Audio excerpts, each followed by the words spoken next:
listening to the House by the Video Store podcast.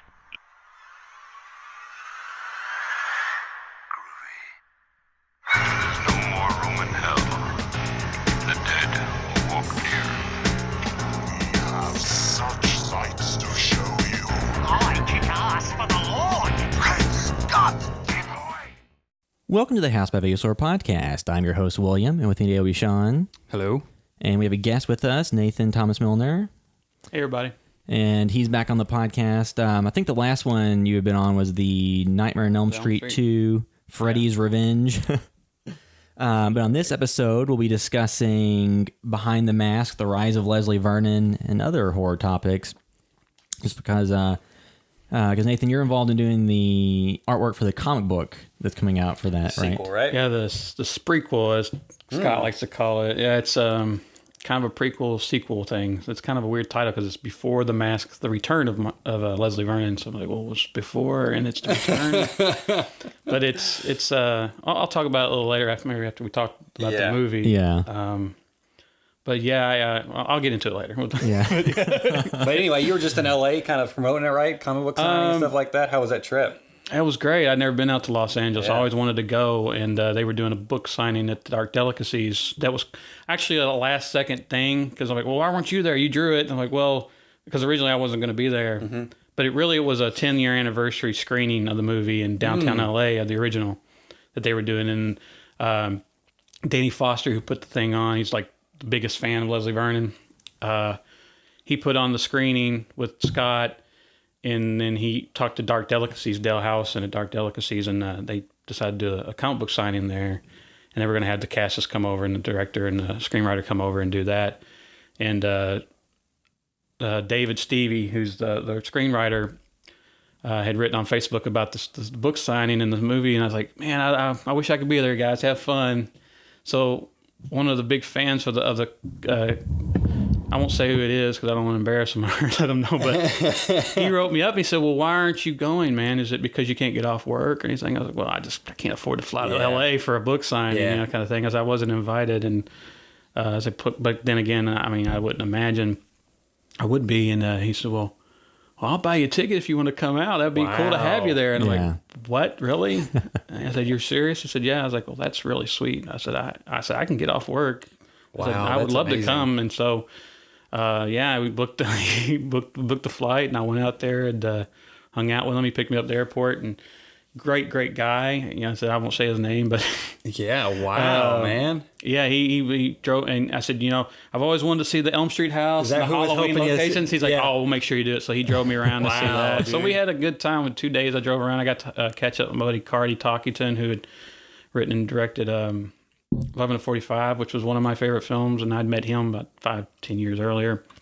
He lives out in LA now, so I got to catch up with him. We had lunch with him, and then we went to the book signing. I'd always wanted to see Dark Delicacies, and because I'd been friends with Dell, the store owner, for years, and seen all the book signings and movie signings and stuff they'd done there, and so they were just the sweetest people, Dell and Sue, who run the store, and then they're on Magnolia, which is just like the mecca of, I don't know if you guys have been to LA, but I've been there. You've been to Magnolia? Yeah, a couple times. It's like just nothing but horror shops and horror stores. And like, I'm walking in, I'm like, how am I not going to spend all my money? I don't think I was part of that part. I remember Magnolia, but I don't remember that segment of it. There's like a creatures feature store that has all kinds of statues and props and stuff. And I may have actually. There was like a strip where we went into it's all over the place. There's that. There's like oddity shops. There's Halloween Town, which has like costumes and like every toy and T-shirt. I walked away with this T-shirt. That's all I got. It was a shiny shirt.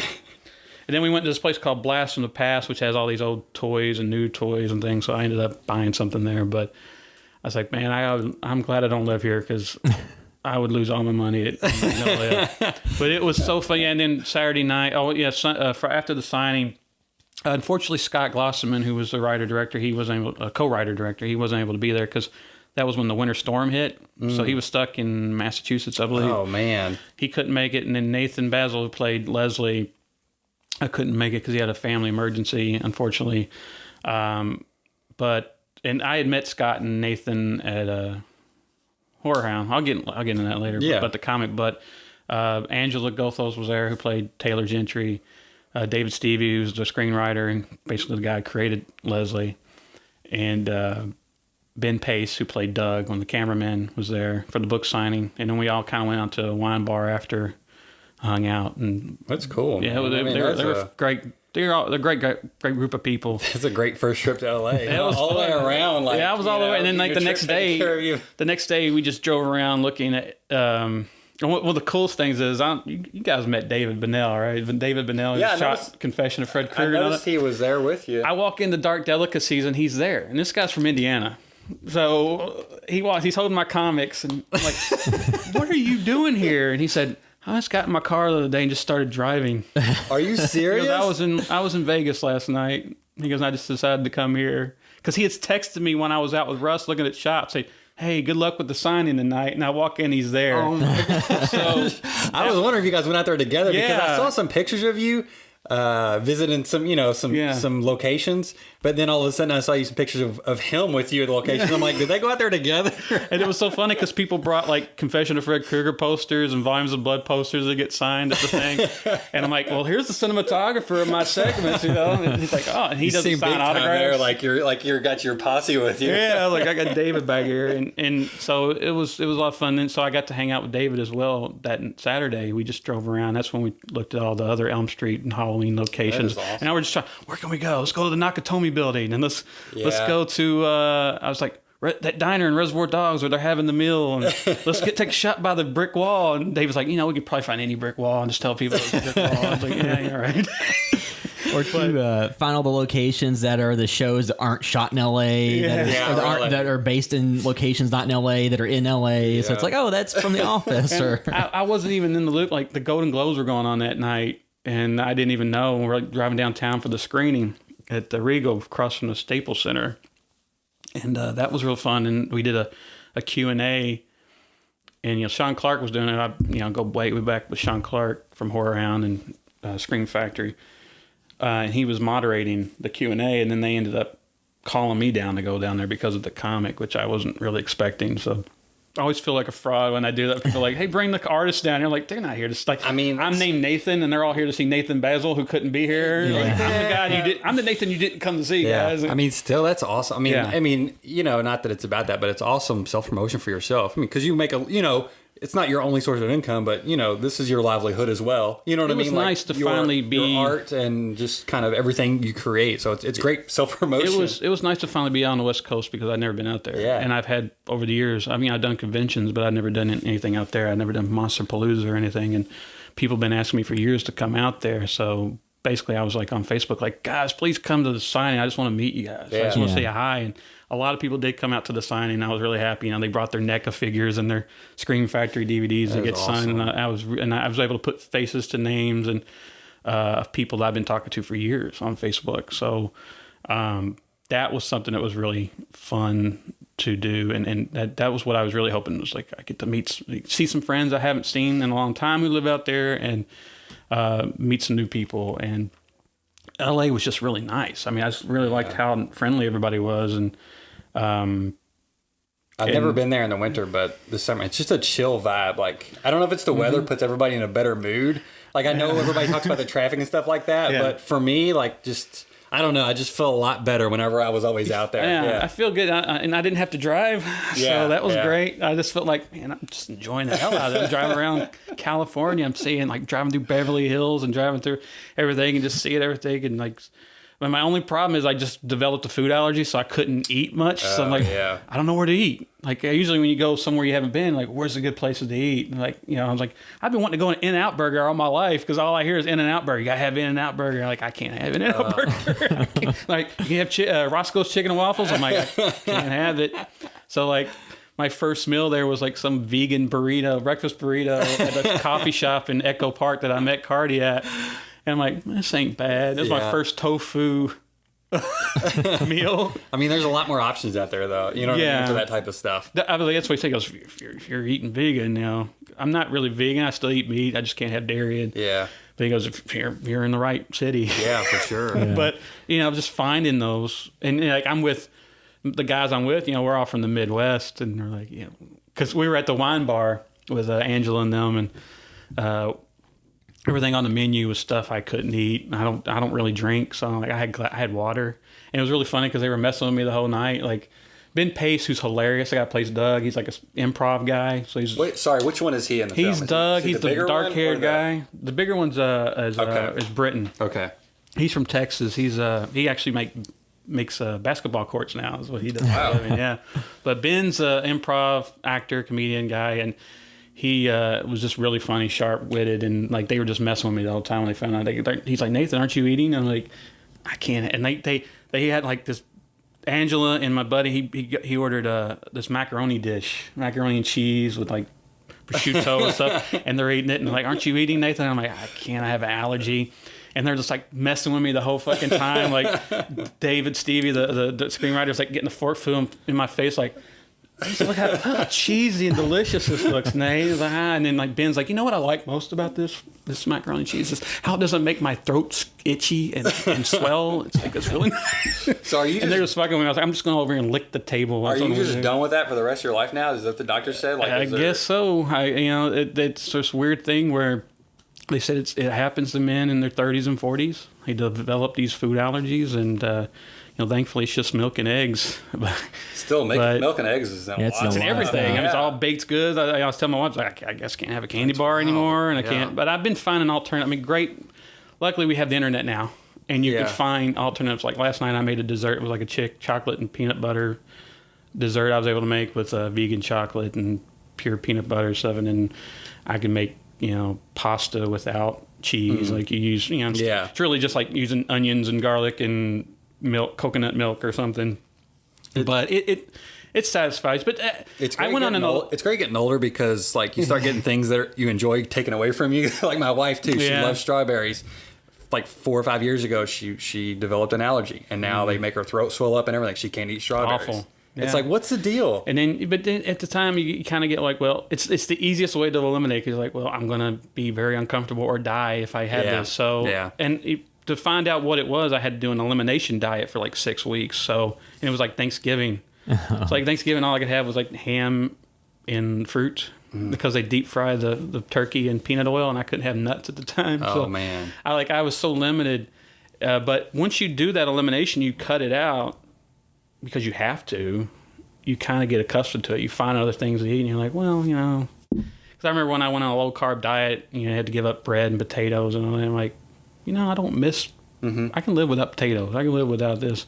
So, you find alternatives. It sucks when, everybody wants to go out and eat, and there's so limited things. Like, my wife last night wanted pizza. I'm like, I can never have pizza again. I can make I love pizza. I'm a huge pizza guy, and like.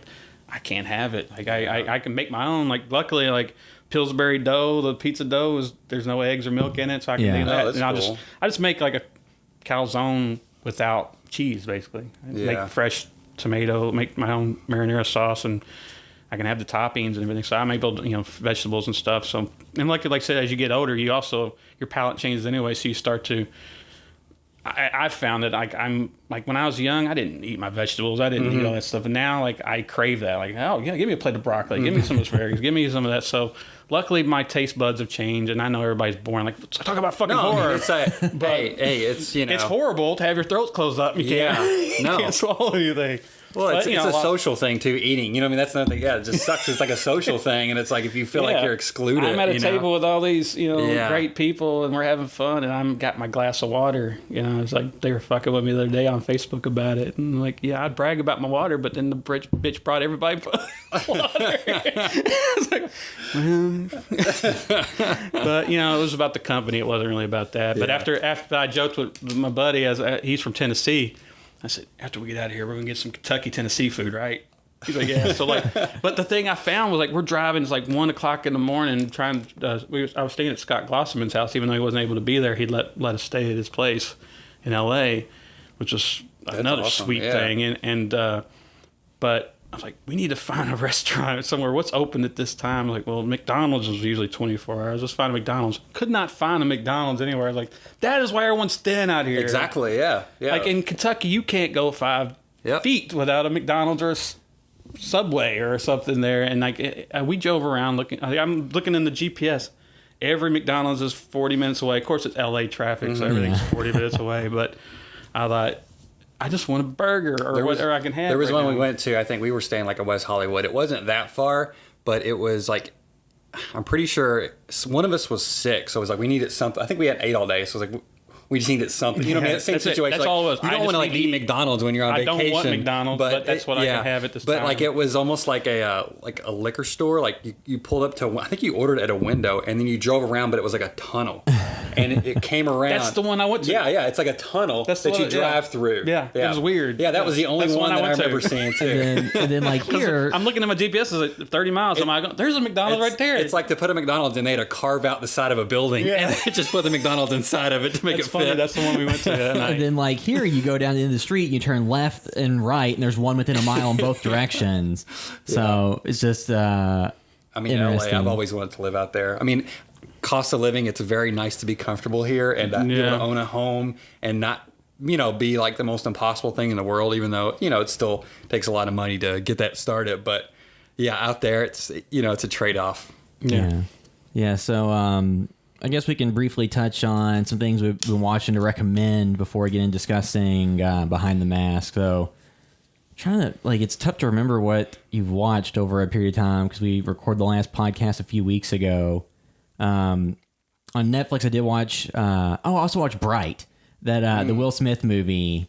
And I've seen a lot of people like the backlash is like, Star Wars was terrible, but the critics liked it, and Justice League was great, but the critics hated it, and Suicide Squad was great, but the critics hated it, and Bright was great, but the critics hated it. Nobody knows what they're talking about. And so Bright was a movie that I hated, and watching it, it's like I can tell where you're supposed to be laughing at this, but I'm not, because it's very much like the Will Smith being jokey and talking while another character's talking, and it's supposed to be kind of like Bad Boys-esque humor, except Buddy cop formula. Except it doesn't work, and the orc makeup is very takes you very much out of the experience, and I did not take a chance on it, maybe just because of Max Landis, the screenwriter. Well, yeah, because just based on the controversy around him and stuff, his supposed past history, I thought, I'll just pass on that, not to give him any views. But now there's already a sequel. well, they already greenlit it, so I was like, I might as well just see and what... he's not attached to it or whatever, so they, I guess, dumped him. But it's one of those things where I know, I guess it could be some people's bags. The orcs are all dressed up like gangsters from the 90s, mostly African-American guys wearing what you would imagine people showed gangster, quote-unquote people wearing in the 90s. And so it's that was kind of tone deaf. I mean, this movie would have been more revolutionary if it was made in the 70s or 80s, I guess, using something to stand in for a societal issue. But in today's world, it's this is so on the nose. Because wasn't there a tweet from Max Landis where he's like, this thing I wrote my Star Wars. I didn't know that. He's talking about how Bright was going to be like his Star Wars. And it's I didn't care about any character. So has anyone else seen the movie End of Watch? No. Yeah. So I thought that was a vastly superior film to Bright.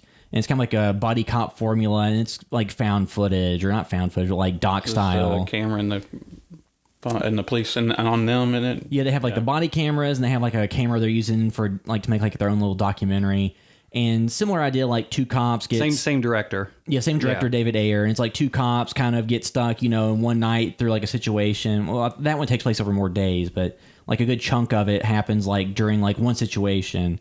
And Bright's kind of once the situation kicks off, you're just following the characters from the beginning of that to the end of it. And it's just I didn't really care about any of it. And I don't know. It's interesting to me that people really enjoyed that. But people also really enjoyed Suicide Squad that I didn't care much for. Well, I think there's a big appeal for just the fantasy element. People are starving for fantasy content. Yeah. I'm not saying there's none out there, but that is a subgenre that is not served as much as something like horror, or you know what I mean? There's if you think of the fantasy films that kind of do something different like this film does, which is cool that something is different being presented. It had me interested. The trailer didn't really sell me on it. I love Will Smith. I was wanting to love him in another role again. And Joel Edgerton, I love him. I think he's phenomenal. So I was all right. And Naomi Noomi Rapace. She doesn't do Noomi. much though. I love her, so I was like, okay, cool. I don't know if the trailer really Like all sells the it for talent's me. there. I mean, all David, the talent's David's there. a good guy. Yeah, I mean, so Suicide Squad was kind of a mess, but he's actually in the watch. I thought was really good. And what did he do? Did he do the Fury? Harsh Times? did he do Fury or was that? He did that one movie, Christian Bale. Yeah, is it Harsh Times? I think It's so. like right after he did he had written Training Day. It was kind Yeah. of like another Training Day. Well, like he's very much into like the gritty LA Gang life. gangland type stories, and it's just like the fact that they put supposedly $90 million in the movie. It's like the other thing it didn't really build out to me. 80 million of that was into Will Smith. Well, the thing that really didn't make a lot of sense to me is like if you live in a world where dragons, because like there's like a wide shot that shows like a dragon just flying through the sky. Like if the real world had all these different creatures, I think it'd be a vastly different place than it would be today. It wouldn't just be like modern day LA with orcs. Yeah. I think you would. Yeah, I know. You would have like That's what seemed a little weird about it. Like, it's just, I mean, they're having, like, it's just normal, like, I guess, I'm assuming, concrete apartment buildings and stuff. Like, you would Yeah. think there would be a little bit more flair to the world. Or you'd have like big castles. yeah, with magic being involved. And then surprise, orcs love heavy metal music, and so it's just a lot of stuff. Kind of like you're watching like a convention happening in LA. Yeah. and the people in the convention just strode out and became cops and shit. Yeah, I mean, Gangsters. Yeah, it's Comic-Con, but It's Comic-Con they gangster. absorbed into the culture. Comic-Con cops and robbers. it's just like, and to the point Will Smith is at now. So he's been doing recently. He tried to become a YouTuber and has like some YouTube videos, not and know then he that. tried to get some YouTubers to promote his channel. So it's ironic that big multi-million-dollar paid movie star is going to YouTubers to get his channel promoted. So it's just funny the changing of the guard of like the A-list Hollywood star has to go to teens and 20-somethings to help get his social media push out there. So it shows you how times have changed, but he still has way more money than any of them by far. But Not for long, probably, with the way some of those guys get paid. And girls. Yeah. You know what I mean? well, too though, like he'll get more per movie than they get over the course of like 3 years Yeah. of like ad deals. But yeah, so Bright, something like, I mean, if somebody likes it, then it's, that's their prerogative. Just to me, I just went into it, there's a lot of bad press about it, but just watching the movie itself, it's like this was intended to be like a crowd pleaser for the general audiences, and I could tell all the parts that were supposed to be funny and stuff, but it didn't really work for me. So if the idea of it doesn't sound like something you'd be interested in, then there's really nothing there for me to recommend you go check it out. I would assume the people who are really interested in it have already watched it at this point, since it's on Netflix. They're making a sequel, so I mean, it's see how kind of that cool goes. they're taking another go at it because it's not a bad idea. I heard a 50-50. I've heard a lot of people Yeah. liked it. And like the guy that, flew me out to LA loved it. It's one of his favorite movies of the year. So I haven't had a chance to watch it yet. Just based on, Ayers and Joel and all that, I'll give it a look at, I mean, first thing jumped in my head was Alien Nation. I don't know if it's anything like Alien Nation was. Because I haven't seen that in 30 years. I have like a foggy memory of that, but Yeah, I I remember don't thinking remember that was very cool and just different. Yeah. When I was younger, but I mean, I like the concept. Like, I think definitely fantasy is something that could be mined more. It does take money though. You know what I mean? That's the thing. Fantasy, Yeah. you can do it. There's low budget fantasy makers, but also it's hard to make. It's easy to make that look really goofy. One, if two- you don't really have everything gelling right. I mean, it's a hard thing to do. Well, I think too, though, something that if you can, like Star Wars, not to go to that, but like Star Wars, you watch, you're like, oh, there's these creatures, and that's the world, and it doesn't really take too much to convince you of like, oh, there's Pay these. attention to them. But in this one, they had to draw attention to like, oh, the orcs are gangsters and the elves are rich, Yeah. and the other creatures we're not going to touch on because we have the budget. But Jabba's a gangster. That's it. but Would it have been great if he just like rolled through the background? yeah, but it is funny. It just shows the continuing divide the Smoothie King.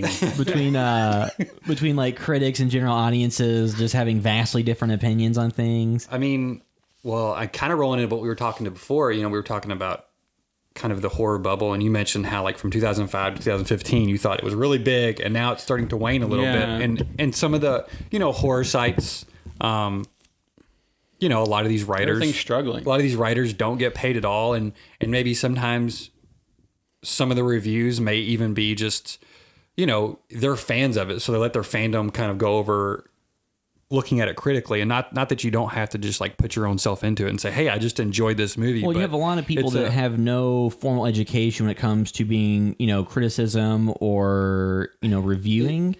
Yeah, I think there's another level too, and it's not necessarily even just formal education. It's almost just, I don't know, maybe like, I guess they don't allow themselves to, I don't know. Honestly, it's looking at something critically, and it's not necessarily doing it just to break it down or just to trash it, but maybe it's thinking deeper about movies. You know what I mean? That at face value, or maybe that you did when you were younger, or just there's certain people that think about movies one way and some people that don't, and there's also like gray areas with that as well. So it's like some of these horror fan sites too. It's just people that are fans, and that's fine, and they write about it and they gush about it. But you got to know like who you're looking for, who you're reading, who you're taking advice of, and not that it all has to be taken, as biblical text, but it's also creates that tension of people that hate critics, or the backlash against people that don't love what they love. Like everybody comes at viewing stuff from different directions. You know what I mean? And it's all everybody's different. Maybe so. some people love to like dissect films, and that's how they enjoy films. Yeah. It's a weird thing, but that's the weird thing about critics is they come in varieties, just like we all are. And that's the thing. You get those critics who really understand craft and know filmmaking, but they can be very snarky and cruel about it. Yeah. Like they have no tolerance for anything that isn't perfection, and they'll just blast a movie, even though it doesn't totally deserve that attitude towards it. They give no leverage. But then you get those guys who are very fair. They know what they're talking about. They give you constructive criticism as well as compliments when you do well. Those are the guys I look for, but they're very few. And then you get the people who really have no idea what filmmaking is, just what they like and what they don't like. And either they love everything, everything's extreme, it's the greatest movie I've seen this year, or it's the biggest piece of shit I ever saw in my life. And then the next week it's the biggest piece of shit I ever saw in my life. It's like, well, you see pieces of shit every day, and so it's just hard to really put any kind of credit into criticism anymore, because everybody's criticizing now, and you don't know. I mean, I always tell everybody, like, one of my pet peeves is when someone says, don't even bother, don't even watch it. Because how do you know? Like, you don't take someone's word for it. How do you know? To me, like, you're telling somebody not to give an artist who worked their asses off on something an opportunity or a chance. Just give it a chance. Don't listen to the critics. I always tell people, I never let critics sway me from seeing something. If anything, I will let a critic make me go see something, because if I see something I don't think is going to be, like if I saw Brighton, I go, I don't know. I don't think I want to see that. And all the critics are like, this is fucking great. 90% on Rotten Tomatoes. I'm like, maybe I'm wrong in my assessment of it. Maybe I should look at it, and maybe I'll like it, maybe I won't, but at least I gave it a chance.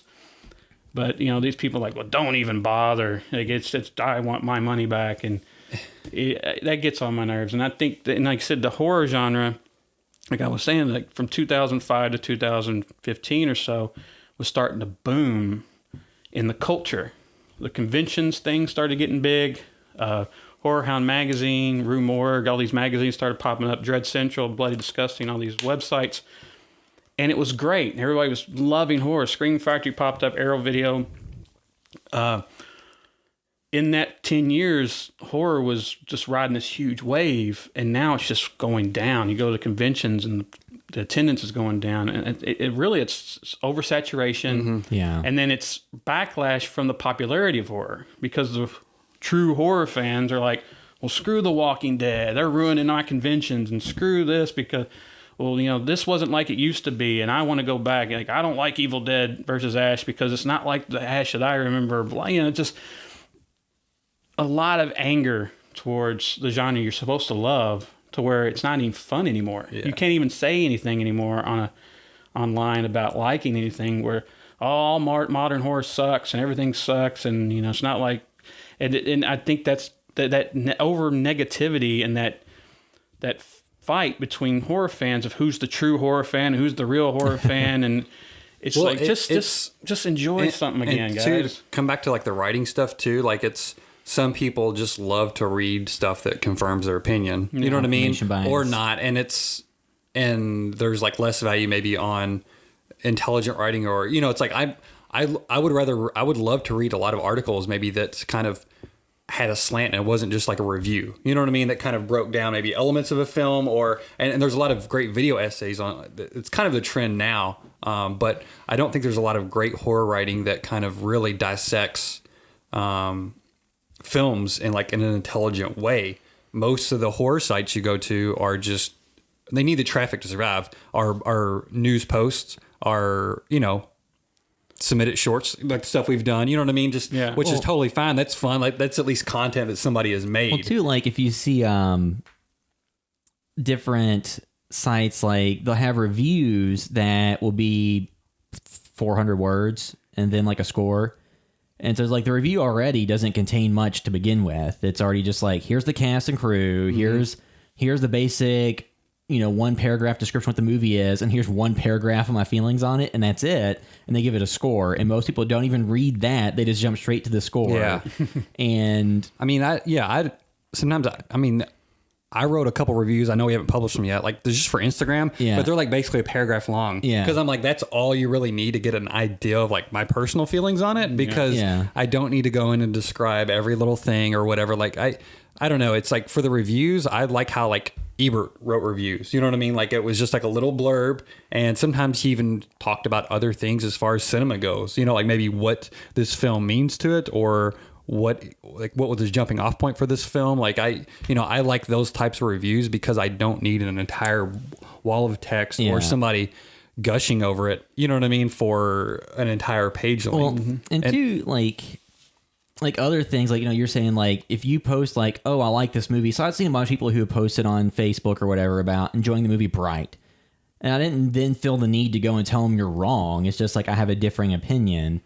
But it seems like in today's world, anytime somebody says something positive about something, somebody has to go on there and be like, well, personally, I thought this was trash. Oh, yeah. I thought this was terrible. And so people just can't let anyone be happy about something. That's the biggest problem I have. And people like get mad at you for being upset. I'm like, dude, somebody just told you they love something and you felt compelled to say, you're wrong. It's shit. And like, why? Move on. If somebody makes a post saying, what are your opinions on this movie? Then that invites people to say things. But if somebody says, oh, I just saw the last Star Wars: The Last Jedi and I loved it.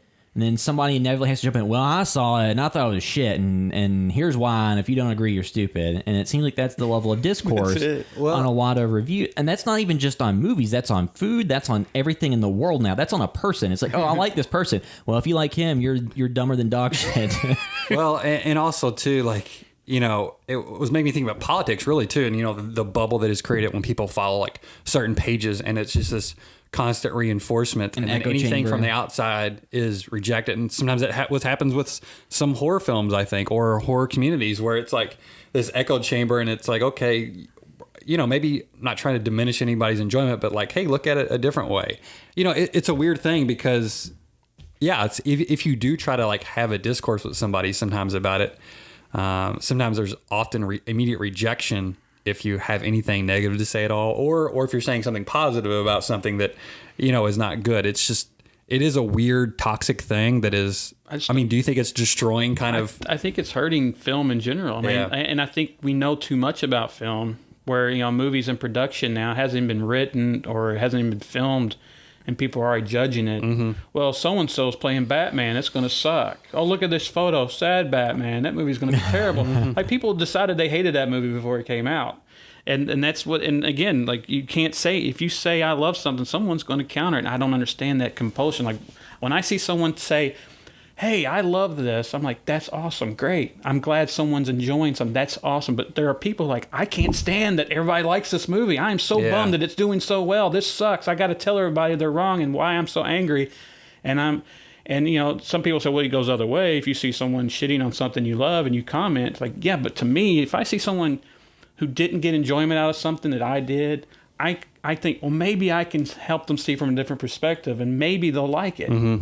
To me, that has a point for me to argue with it. But what's your point? That you made someone hate something they loved once? Like, well, congratulations. You want a cookie for that? You made someone sour. You made someone not enjoy something now.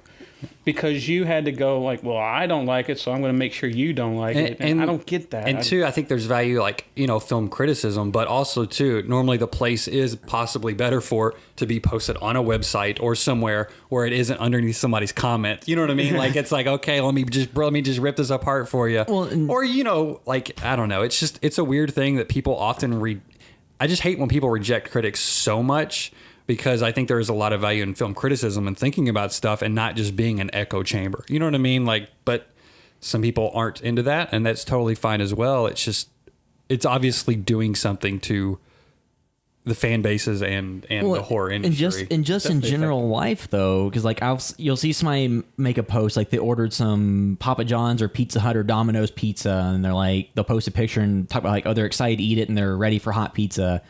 Then somebody has to comment, well, that's actually shit. Have you been to this local place? Because if not, you know, you shouldn't support chains.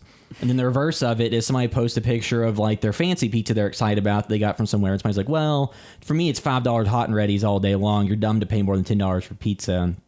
And that just opinion or that type of discourse is spread into everything. Yeah. So like, luckily, like on the podcast, like most of the comments we get are usually constructive or people just talking about things they like or don't like.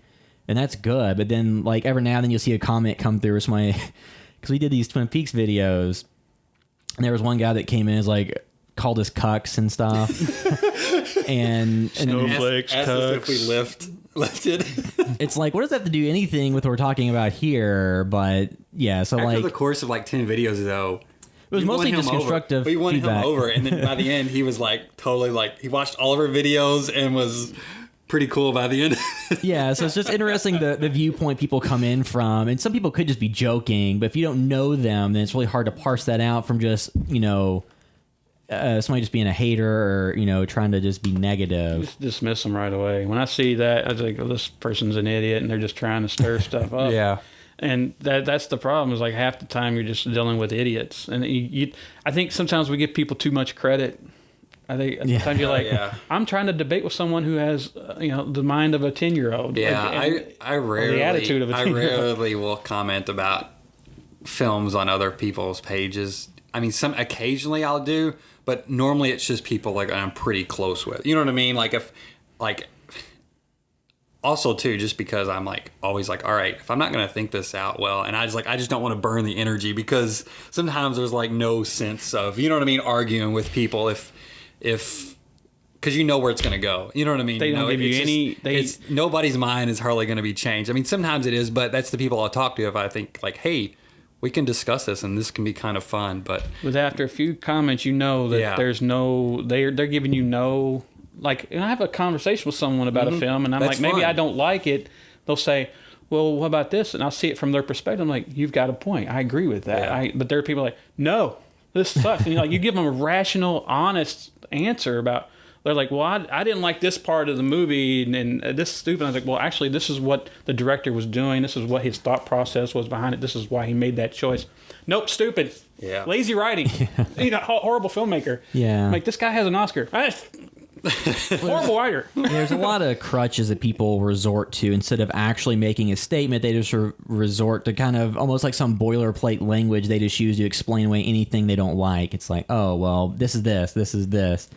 And people are like, oh, it's a huge plot hole. It's like, well, that's not really a plot hole. That's just you don't like the plot. The plot hole is that there's actually missing information or things that make sense. So there's a lot of things like that happen. Preference. And it's just a lot of rejection of any sort of preference gets in the way. Yeah, absolutely. Yeah. Like, I would prefer that you've done this instead of that. That doesn't mean that person made a bad choice or not talented. It just means you don't prefer what he did. You know? Well, something else we were talking about earlier too is like, you know, any sort of articles or any sort of insightful thing can be posted on a website and it may get a couple hits or a couple link clicks, but then like who's better, Freddie or Jason, you know, will blow up. And I get that's like an easy thing, and it's such a, I don't know, it's damaging for,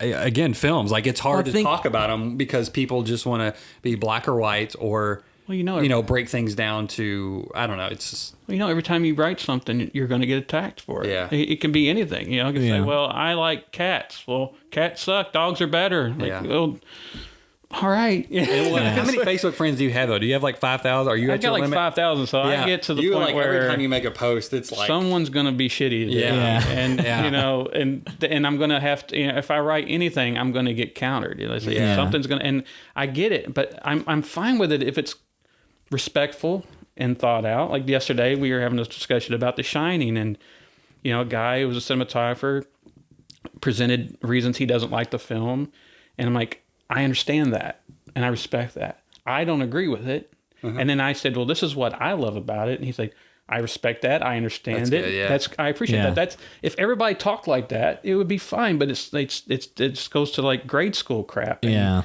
that's the problem. And then they don't like, well, why are you offended? Why are you so mad? Because you're shitting on me. You're shitting on, you know, you're being an ass. Like I'm being totally respectful to you and being rational. And you're acting, you know, like a juvenile. Yeah. Yeah, I don't know where the fan base and the industry is going to go. You know what I mean? Like, I don't know. There is a huge rejection of obviously horror everybody talks about with award shows and stuff. And I think, but I also think, you know, devil's advocate, a lot of people that say, oh, they just reject these films. A lot of the films aren't worthy of being recognized. You know what I mean? There's, you know, every year there is maybe a couple that, you know, I would put on my like top 5 best films of the year, like overall. Like, you know, maybe there's like 1 or 2 horror films, but because it has, you know, it takes a really best of the year. Yeah, like it takes a really strong film to kind of, you know. But that's the nature. Like, I used to be that. I said that the other day. I was like, I used to be that way. I used to be like a young. I loved genre films. Like, well, screw the Oscars. They watch all these boring dramas nobody watches. But as I got older, you know, I started watching those boring dramas that were nominated. I'm like, damn, these are good movies. And you know, you don't have to have an interest in the topic for it to be good. And that's the problem. I was like, you know, I realize it's not that the Oscars and the Academy were ignoring the movies that we love. It's just that we are ignoring the movies that are actually good. Yeah. You know, are great films. Yeah. We are the ones ignoring it. They've watched it all. And they're acclimated to those films. And even if you jump in right now and you're watching some of those, you might be like, eh. And you know, you do have to like acquire a taste for different types of cinema. You know what I mean? You can't just watch it and say, well, that was crap. Yeah. You got to know it's coming from a different angle, just like, you know, certain horror films. You know what I mean? That somebody else could jump in and think that was horrible. I don't understand kind of the history, the lineage, you know, what this was built on. I even just showed my parents the trailer for Get Out. Yeah. My mom was like, is that supposed to be funny? Because like there were some like comedic moments in the trailer, you know, like you know what I mean? There's just like no basis of like, that's okay to laugh at horror films sometimes, you know. It's just, I don't know. It's a weird understanding, but I mean, it goes back to the preference thing. It's like, well, I'm not interested in a movie about Queen Elizabeth, so that movie sucks. Why didn't Deadpool get nominated? It got overlooked. That's ridiculous. I hate the Oscars. They suck. The Deadpool thing, people pushing for Deadpool so much. I mean, Ryan was perfect for it, but I don't know if it was an Oscar. Yeah, it was a fun movie for what it was, but I don't think there's really any greater art to it beyond just like fun, self-referential, meta take on the superhero genre with an entry to the And, to the genre. And that being said, some Oscar films maybe seem great in the time and are forgettable a year later. Yeah, you know what I mean? They don't always get it right. No, that's totally, and I don't, the Oscars can be mostly. Who's watching Argo still? They can be mostly bullshit. Like I bought that because I hadn't seen it and I bought it after, and I watched it once. I was like, that was pretty cool. I let my friend borrow it. He still has it like 6 years later, but I never cared to ask for it back. I'm like, that's fine. But at the same time, again, they haven't watched it. You know, like there was a conversation I had with a film festival guy who said these filmmakers, they were pissed because they didn't get Best Picture overall, and they thought that they deserved the Best Picture. And like, did they watch all the other movies that played at the festival? No. Like, they just we did something to give me an award. And they tell you, like, I like this movie, so it should be the one. And it's like, well, you haven't experienced everything. Just like I got an argument with people the other day or talking about I only watched. It was a meme of like The Notebook, and like Alex DeLarge with his eyes open. It says, "Me when someone tries to make me watch non-horror movies." I said, "That's just kind of I said, "I understand it, but you've got to expand your horizon. You've got to take other things in." Oh no! I was like, "No, you." And those are the people who are like, well, why didn't it get nominated? I mean, I don't want to disparage anybody likes any sort of like, like lowbrow horror film, but it's like that's what happens if you get in that bubble and you're only watching those films. Then your like quality taste starts going down, and you know what I mean. Like then you start like thinking that Friday the 13th Part 8 is the greatest film ever made. Yeah, like, and at the same it's time, like it's hard to take people seriously when. And for you, that may be you know, your favorite movie. I mean, when I talk about my favorite movies, I'm talking about Die Hard and Raiders of the Lost Ark and Predator, and I'm not talking about 400 Blows and Citizen Kane. I love those films; they're amazing, but they're not my favorite movies to watch. I'm not going to watch 400 Blows every day, but I might put on Ferris Bueller's Day Off every day, Yeah, you know, absolutely. and watch it. Yeah. So I get that thing. I was like, yeah, that's my favorite movie because it makes me feel good. Yeah. Nightmare on Elm Street's my favorite horror film ever. It's not the best horror film ever made, and I know that. You know, there are better movies that were made. Yeah. So that's the thing is like you love it with all your heart, and you feel like, well, why aren't they getting awards? So and so made, and it's like, well, because there's other art out there, and the Academy in particular are voting on their peers. They understand the industry. They're looking at it. It's like when Mad Max Fury Road got all those awards, and people were like, "Oh, I didn't think it was any good. It was just a car chase for 90 minutes." Like, no, that was an amazing piece of film work and filmmaking. George Miller broke. I mean, what he did was impossible, and the editing and I said, what did it win for? It won all the technical stuff. It won all the editing awards. It won all the art direction awards and everything because that's where it was amazing. Yeah. But you don't see that because you're not a filmmaker. Yeah. And you're just like, I just thought it was boring. Max didn't talk, and it was all these chicks. There's a female agenda. Blah blah blah blah blah. I was like, no. It's pure cinema. It was storytelling from a visual stance. It was storyboarded first. I mean, it was all about the visuals and all about the pacing and the music and the editing. Specific center framing so it could cut fast and everything. There was like, everything was thought down to a T. It's stuff that you don't see because you don't know what to look at. Yeah. And the people who gave it those amazing reviews and those Oscar nominations, that's what they look for when they watch these films to give these awards to. Yeah. They're not looking at, well, you know, I like Wolverine, so I'm going to give the Wolverine movie all the awards. It was like, but I like Wolverine, but I don't like, you know, Thurgood Marshall, so I'm not watching Thurgood Marshall, and I'm going to give it any awards.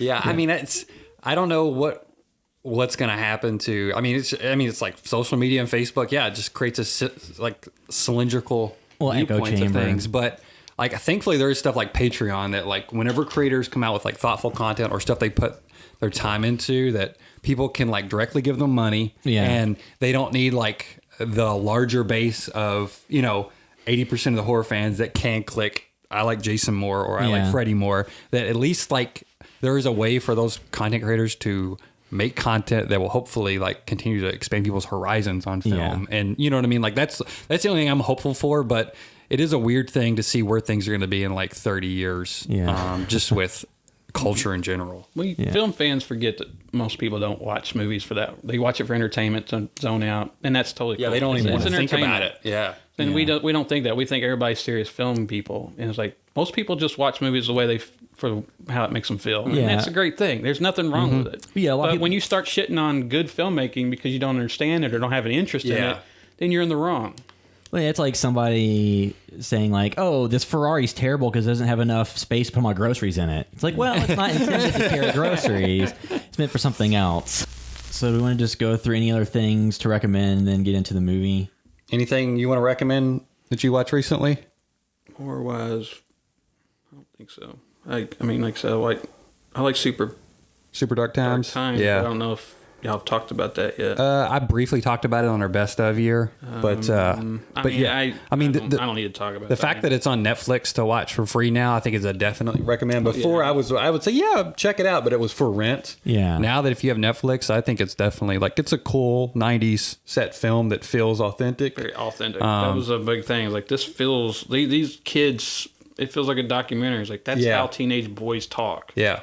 And act like at first you're like, man, they're cursing a lot. But like that's how it is. Like, fuck motherfucker, blah, blah. It's like I can cuss now. And I like that it wasn't overtly '90s. Like it wasn't. It didn't beat you over the head with it. It just happened to take place in the '90s. It seemed. Other than the mention of True Lies, I couldn't place it. Like I said, this feels like it's the '90s. I mean, he's playing like Twisted Metal or something at one point. Like there's some things in there, but it all just feels like it's just in the environment of the TV of the Twisted Metal, and like they're not playing. Well, Yeah, I like that Nirvana and exchange shit. too with the kid when he's like, they're talking about something serious, and he's like, "What game is this?" Because as a kid, you would still be like, "Hey, what are you playing there?" You know what I mean? Like, You've been practicing, man. Yeah, I really enjoyed that movie. It wasn't perfect, but I really kind of enjoyed fell it. off. I was kind of interested in the cast. I was The third kid- act. The kid that was crazy was the voice of Victor Frankenstein or Victor in Frankenweenie. Okay, yeah. I was like, okay. And Yeah, as a kid, did you ever see Burning Bright? No. I love that movie. It's you see that? It came out maybe I don't think so. 7 years ago. It has a guy from what was it? Raising Hope. Delmet. He was in No Country for Old Men. He was the Krug. He played Krug in the remake of Last House. Oh, Garrett Dillahunt. Yeah. or Okay. whatever? Yeah. He's in it, and he's just inherited his wife's house. His wife just died. He's stepfather of her children, and he played the young son. He's autistic, and he has a teenage daughter who reminded me of Demi Moore a lot when she was younger. But it's a really cool movie. But he wants to. His dream is to take that money and open up a theme park, like a safari theme park. It sounds really silly. When did that come When out? you read it, you're like, "This is going to be stupid." When did it come out? It's set 2010. It's 2010. Yeah. So anyway, I've never heard of that. it's fucking great. He goes and buys this Bengal tiger. Again, it sounds stupid. He buys a Bengal tiger from Meatloaf, of all people, for his safari. But what he is, he's going to get rid of these kids so he can take all the money. And he doesn't want to take care of them. So they're, I think, in Florida or something. So there's a hurricane coming. So he boards up the house, he's like you normally would. But his plan is to board them up in there with the tiger. So that's what happens. They're stuck in the house with a fucking tiger. This teenage girl and her autistic little brother. And it's fucking great. And it's all practical. There's like, It's not Life of Pi or anything. No. Yeah. Was that one movie Roar or something where everybody on the set got bit by a lion at some point? Yeah, Draft House put out. All right, so what else do you have? I mean, you're working on that Star Wars film, right? And then you've kind of co-wrote or helped write One Must Fall, the other horror film that Julie's working on. Yeah, I What did else a you got little going bit of on? writing on One Must Fall, which they're shooting right now, I think. And I was co-writing a movie called I See You, which is a sequel to the Wicked one with Tori Jones. That's kind of, we're back and forth. We still haven't locked down on what it's going to be. We've written out outlines of things. I don't really know if it's going to be a sequel to Wicked one now because he's kind of wanting to get away from that. So I don't know where that's going to go, but And he's shooting Angel. Is he shooting Angel right now, or is that Angel, I done think finished? it's done. I think they've finished filming Okay. that one.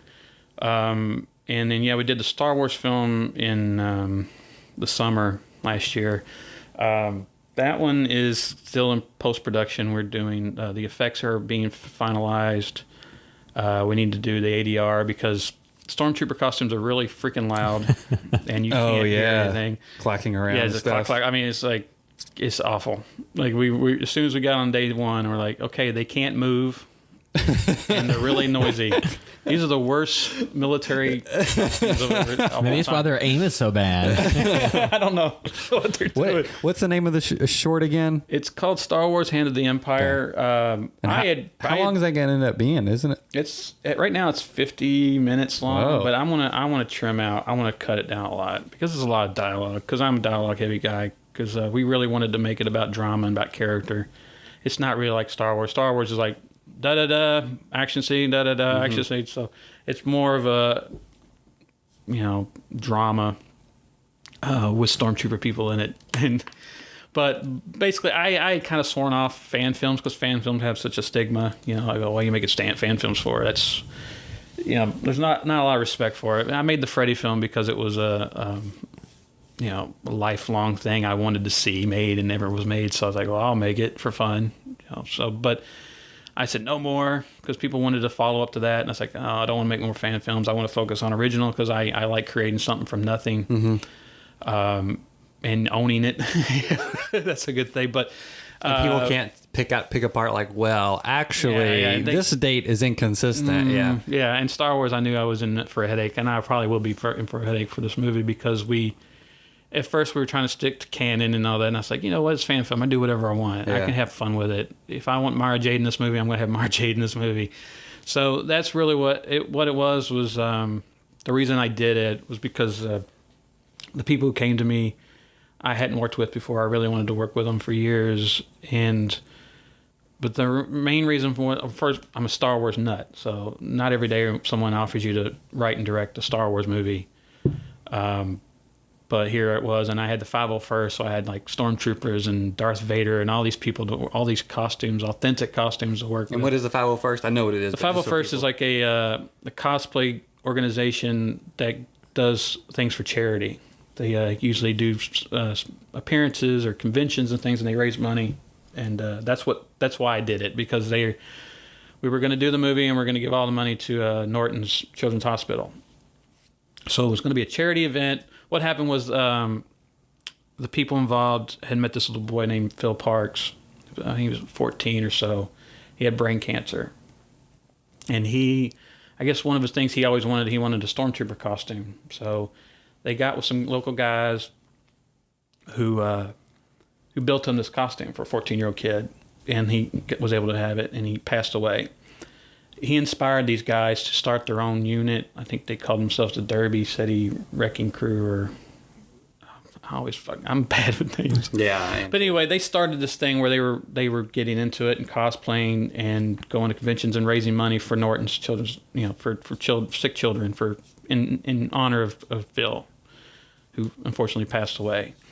So they were inspired by this little kid, and I couldn't say no to that. I said, I'm a father.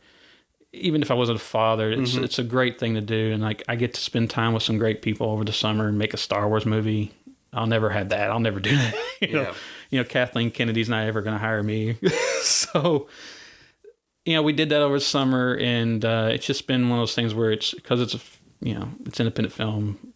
It should have been done already, but we're not done with it. I think March is maybe realistic for it to be done, but after that, I'm moving towards making my first feature since I've done a lot of shorts, done a lot of, the Volumes of Blood films, but I want to do a feature called On a Dark and Bloody Ground, which is something I've been working on for years. It's really based on stuff I wrote 20-something years ago in high school or college, and I developed it for Volumes of Blood Horror Stories as a short, and then I realized this is not a short, this is a feature, and it's just a little too good to throw away on an anthology film. Mm-hmm. So sorry, PJ. Yeah, sorry, PJ. He's probably like, I don't want it anyway. It's probably going to be really slow because he hates my slow burn movies. But it's my homage to everything I loved about horror growing up, because that's when I wrote it. In the 80s, Stephen King was God, and Stephen King's. I'm not ripping off Stephen King or anything, but Spielberg and Stephen King, just there was something about the atmosphere in the world that they created where, the small town or middle class, middle America, Americana. I mean, there was something about that time of storytelling, and especially in science fiction, fantasy, horror, that I don't think is there anymore.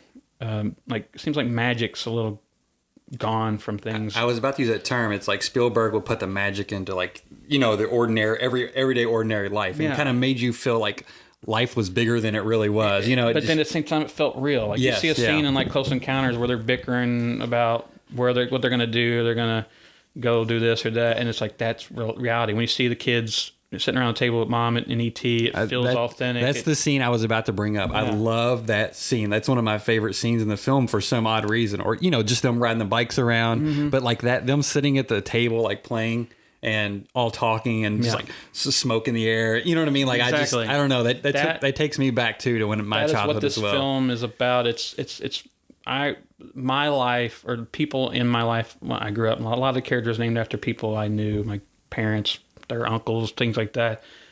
But it's based on, I had older cousins who lived out in the country, and they would always tell me little urban legends around the town, there's something that lives over in there, and all that stuff stuck with me. So when I got in high school, I wrote stories based on those little lies they told me as a kid to scare me. And that's really what the movie's about. It's about that, what is out there. There's no limit. It's not. I can't really put a label on the film. I can't say it's not. It's not really. It's, if anything, I've been calling it a fairy tale or Dark and Bloody Ground is what the Indians called Kentucky. So I've been calling it a Kentucky fairy tale.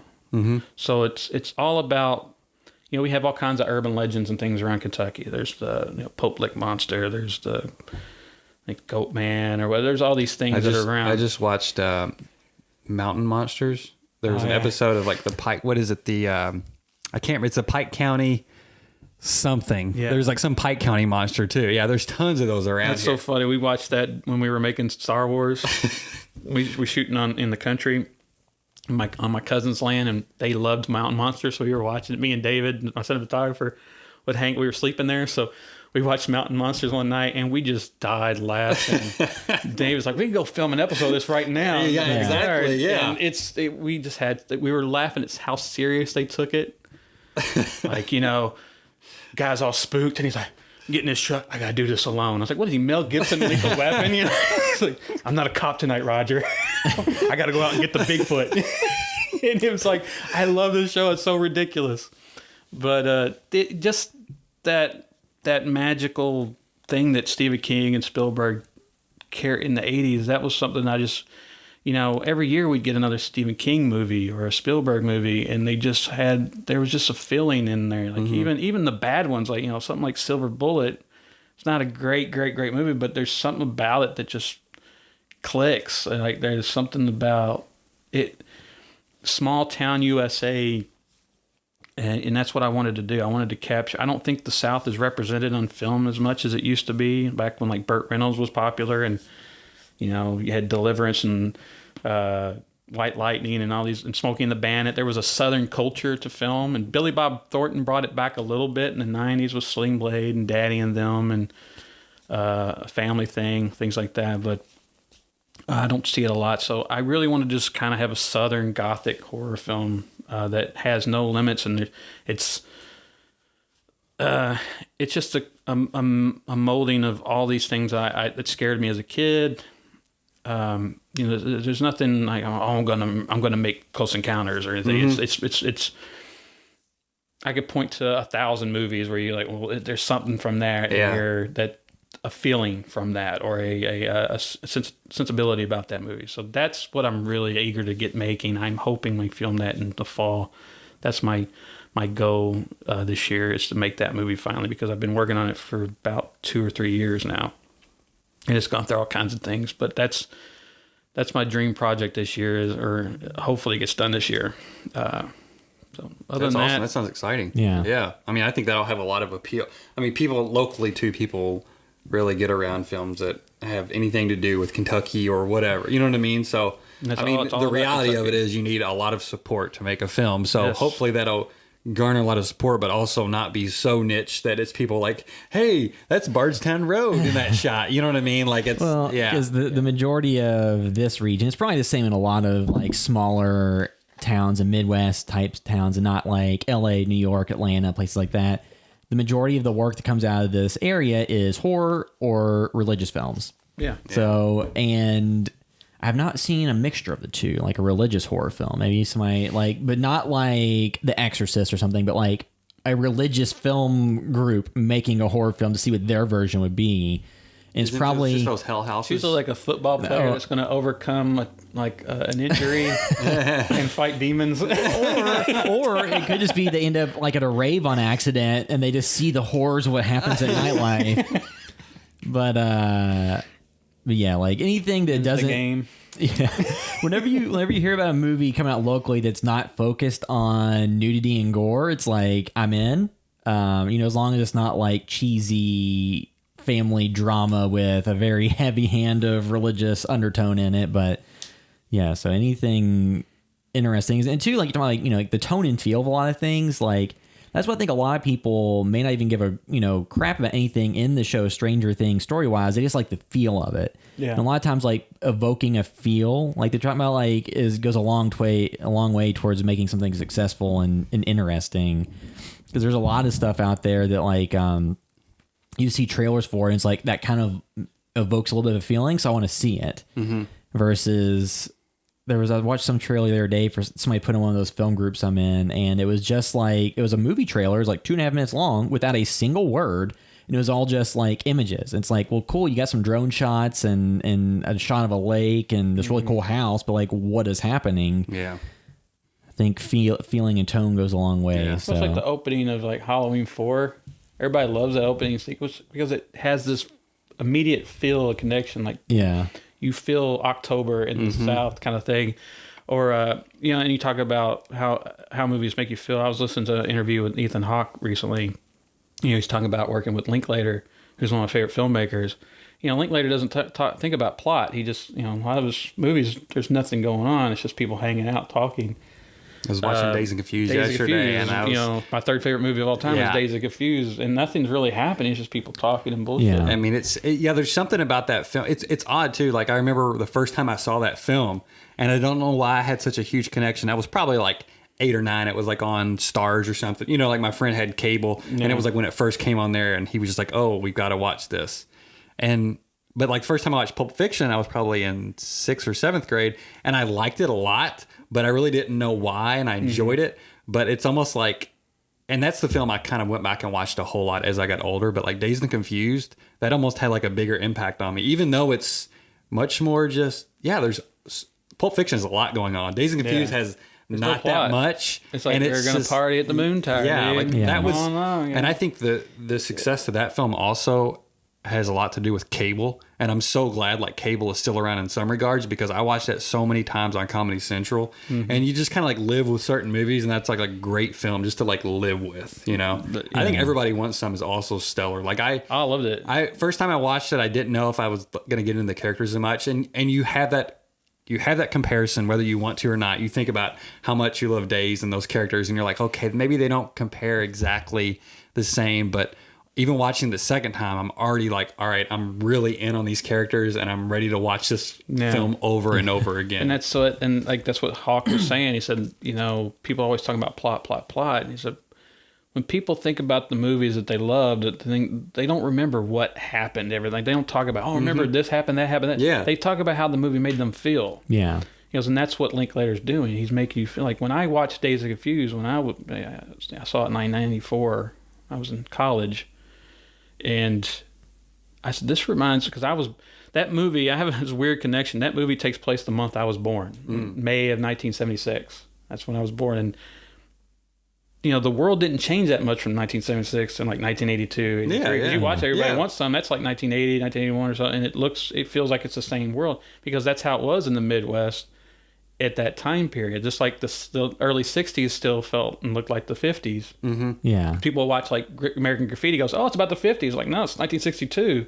Yeah. or Matinee is 1962 or 63. So that's how it was. So when I watch Dazed and Confused, I'm like, this reminds me of my youth. This reminds me like my mom and dad when they were young parents and I was a little kid, and it carries over. Just stuff like the little scene where, Pink is talking to the old couple at the baseball game, like, this arm gonna throw 100 miles. Like, that just reminds me, every old guy I knew just growing community, up, the community, just, everybody, and just the way they talked to each other, the way they related to each other, like, that's the world that I grew up in. I remember that. I remember people dressing like that. I remember listening to ZZ Top and Queen and all that on the radio.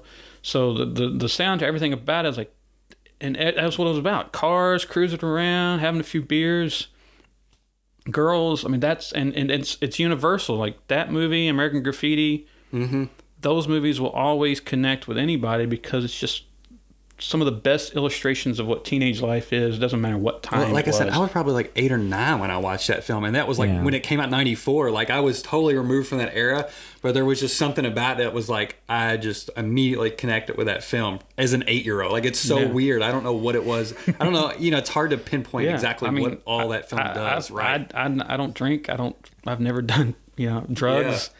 It doesn't matter. That movie, it's my third favorite movie, just because of the way it takes me right back to that time in America or in my life. Even though I wasn't a teenager and wasn't drinking and partying like they were, it just I know those people. I know that town. I know those situations.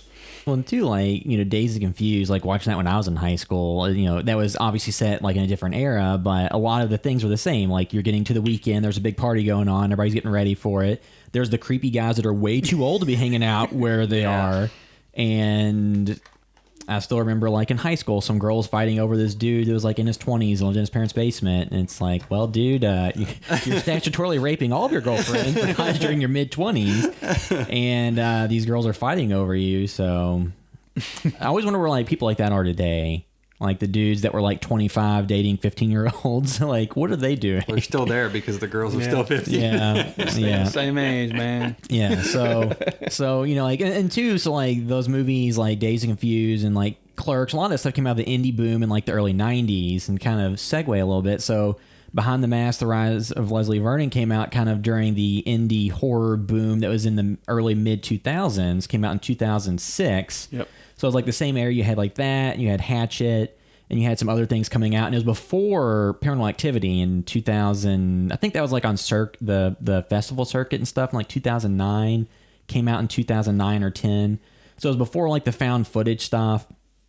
It was before Insidious. It was before the kind of Blumhouse explosion of all those types of films. So you had the movie come out in 2006. And shortly after that, I mean, probably 2009, I don't know, I started going to Fright Night whenever that kind of started up around here. So for me, you know, that's when I also started getting into watching more low-budget horror films. You know what I mean? Or independent. 2005. Yeah, like everything started booming. And yeah. I never realized that was culture started. I never realized that was a boom until you were talking about it, because I just kind of started getting into it whenever I realized, oh, there's a horror convention in town. You know what I mean? Like, it was just a natural thing. I guess it just all fed off of one another. You know, the rise of independent film and how much easier it is to make. It became easier to make. Like in Louisville, that Dead Moon Rising kind of kickstarted everything. It was like 2005 or so. I was in that movie, and I think everybody in Louisville was. But that was kind of the start of this local filmmaking thing where everybody started making horror movies, and all those people who were in that started branching off and making horror movies. So it started a culture, and it really was that mid 2000s, and really that's when the remakes started happening. And the horror just had a resurgence, because it was kind of really dead at the late 90s, early 2000s. I mean, you had The Ring, you had a few little hits like that, but nothing.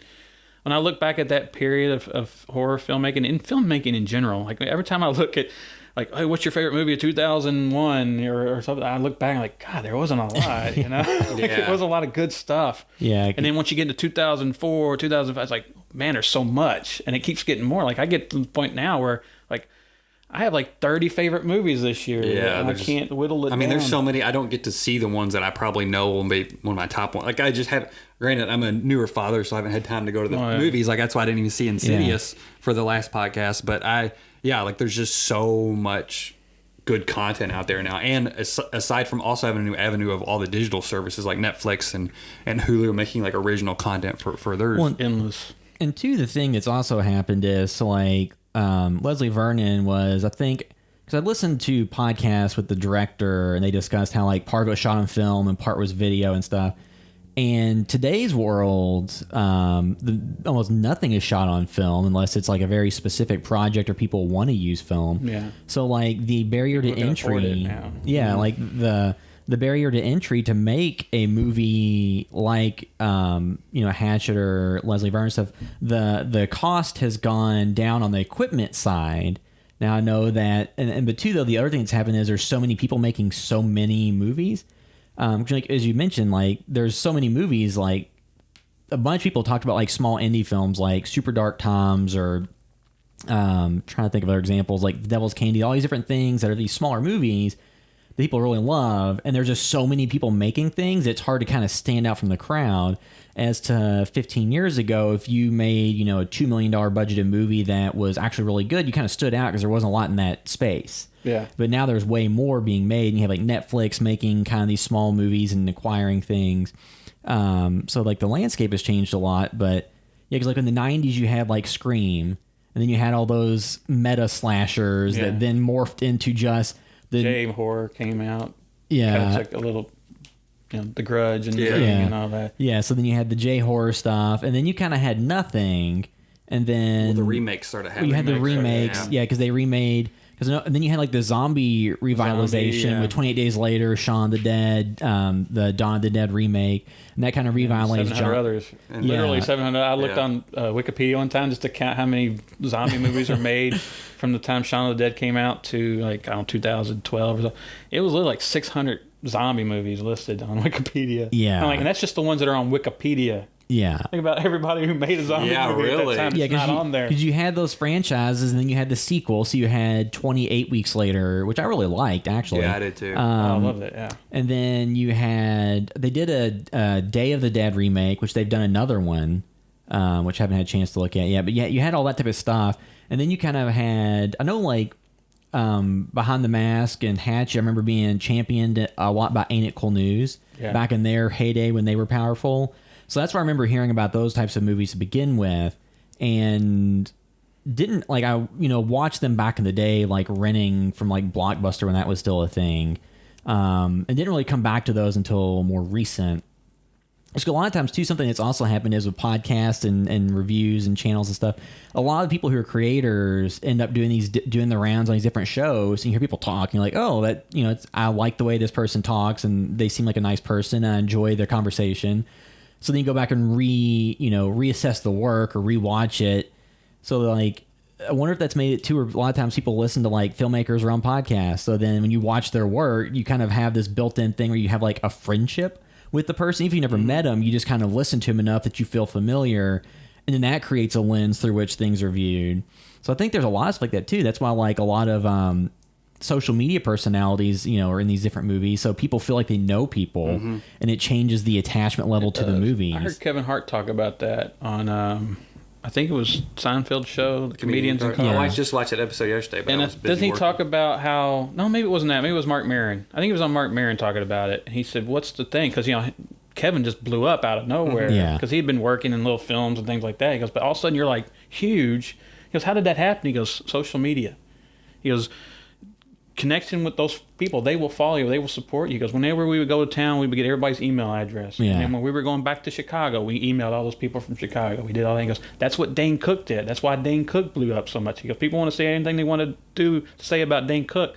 That's how it happened for him. Yeah. Because of that connection with people on social media. And that's true. Like what you said, I remember thinking that too. Like I would watch MTV back in the day, and they would interview some band that I didn't really give a shit about, and I'm like, those guys are kind of cool. I like those guys. Yeah. Maybe I'll listen to them some more. And like, hey, they're not bad. Back when you're a shithead 20-something-year-old who judges everything and shits on everything. The band documentaries do that as well too. And now the big thing is the kind of the self-produced band documentaries, like the Demi Lovato one. My wife, somebody recommended it to her and said, "Oh, the documentary is awesome." And my wife was like, "Was it on Netflix?" She's like, "No, it's on YouTube." Like my wife was dumb for not just expecting this woman is a little bit younger. Yeah. It's just weird, Yeah. So YouTube produced this, and she watched it all. I watched part of it, and I was like, "Was that any good?" She was like, it was fine, but it wasn't like a great documentary, you know what I mean? And then Lady Gaga has one. Like all these are brand building things that they do, and it's so smart because you have to. Like people ask me, why are you wasting so much time on Facebook? I was like, you have to, man. You have to be present, or people will forget about you. Because there's so much out there. You can at least put yourself out there. It's kind of like the cult of personality type thing, because without delving into the specifics, like in recent news, you had like YouTubers getting in trouble and stuff, and I just found it fascinating to read the comments.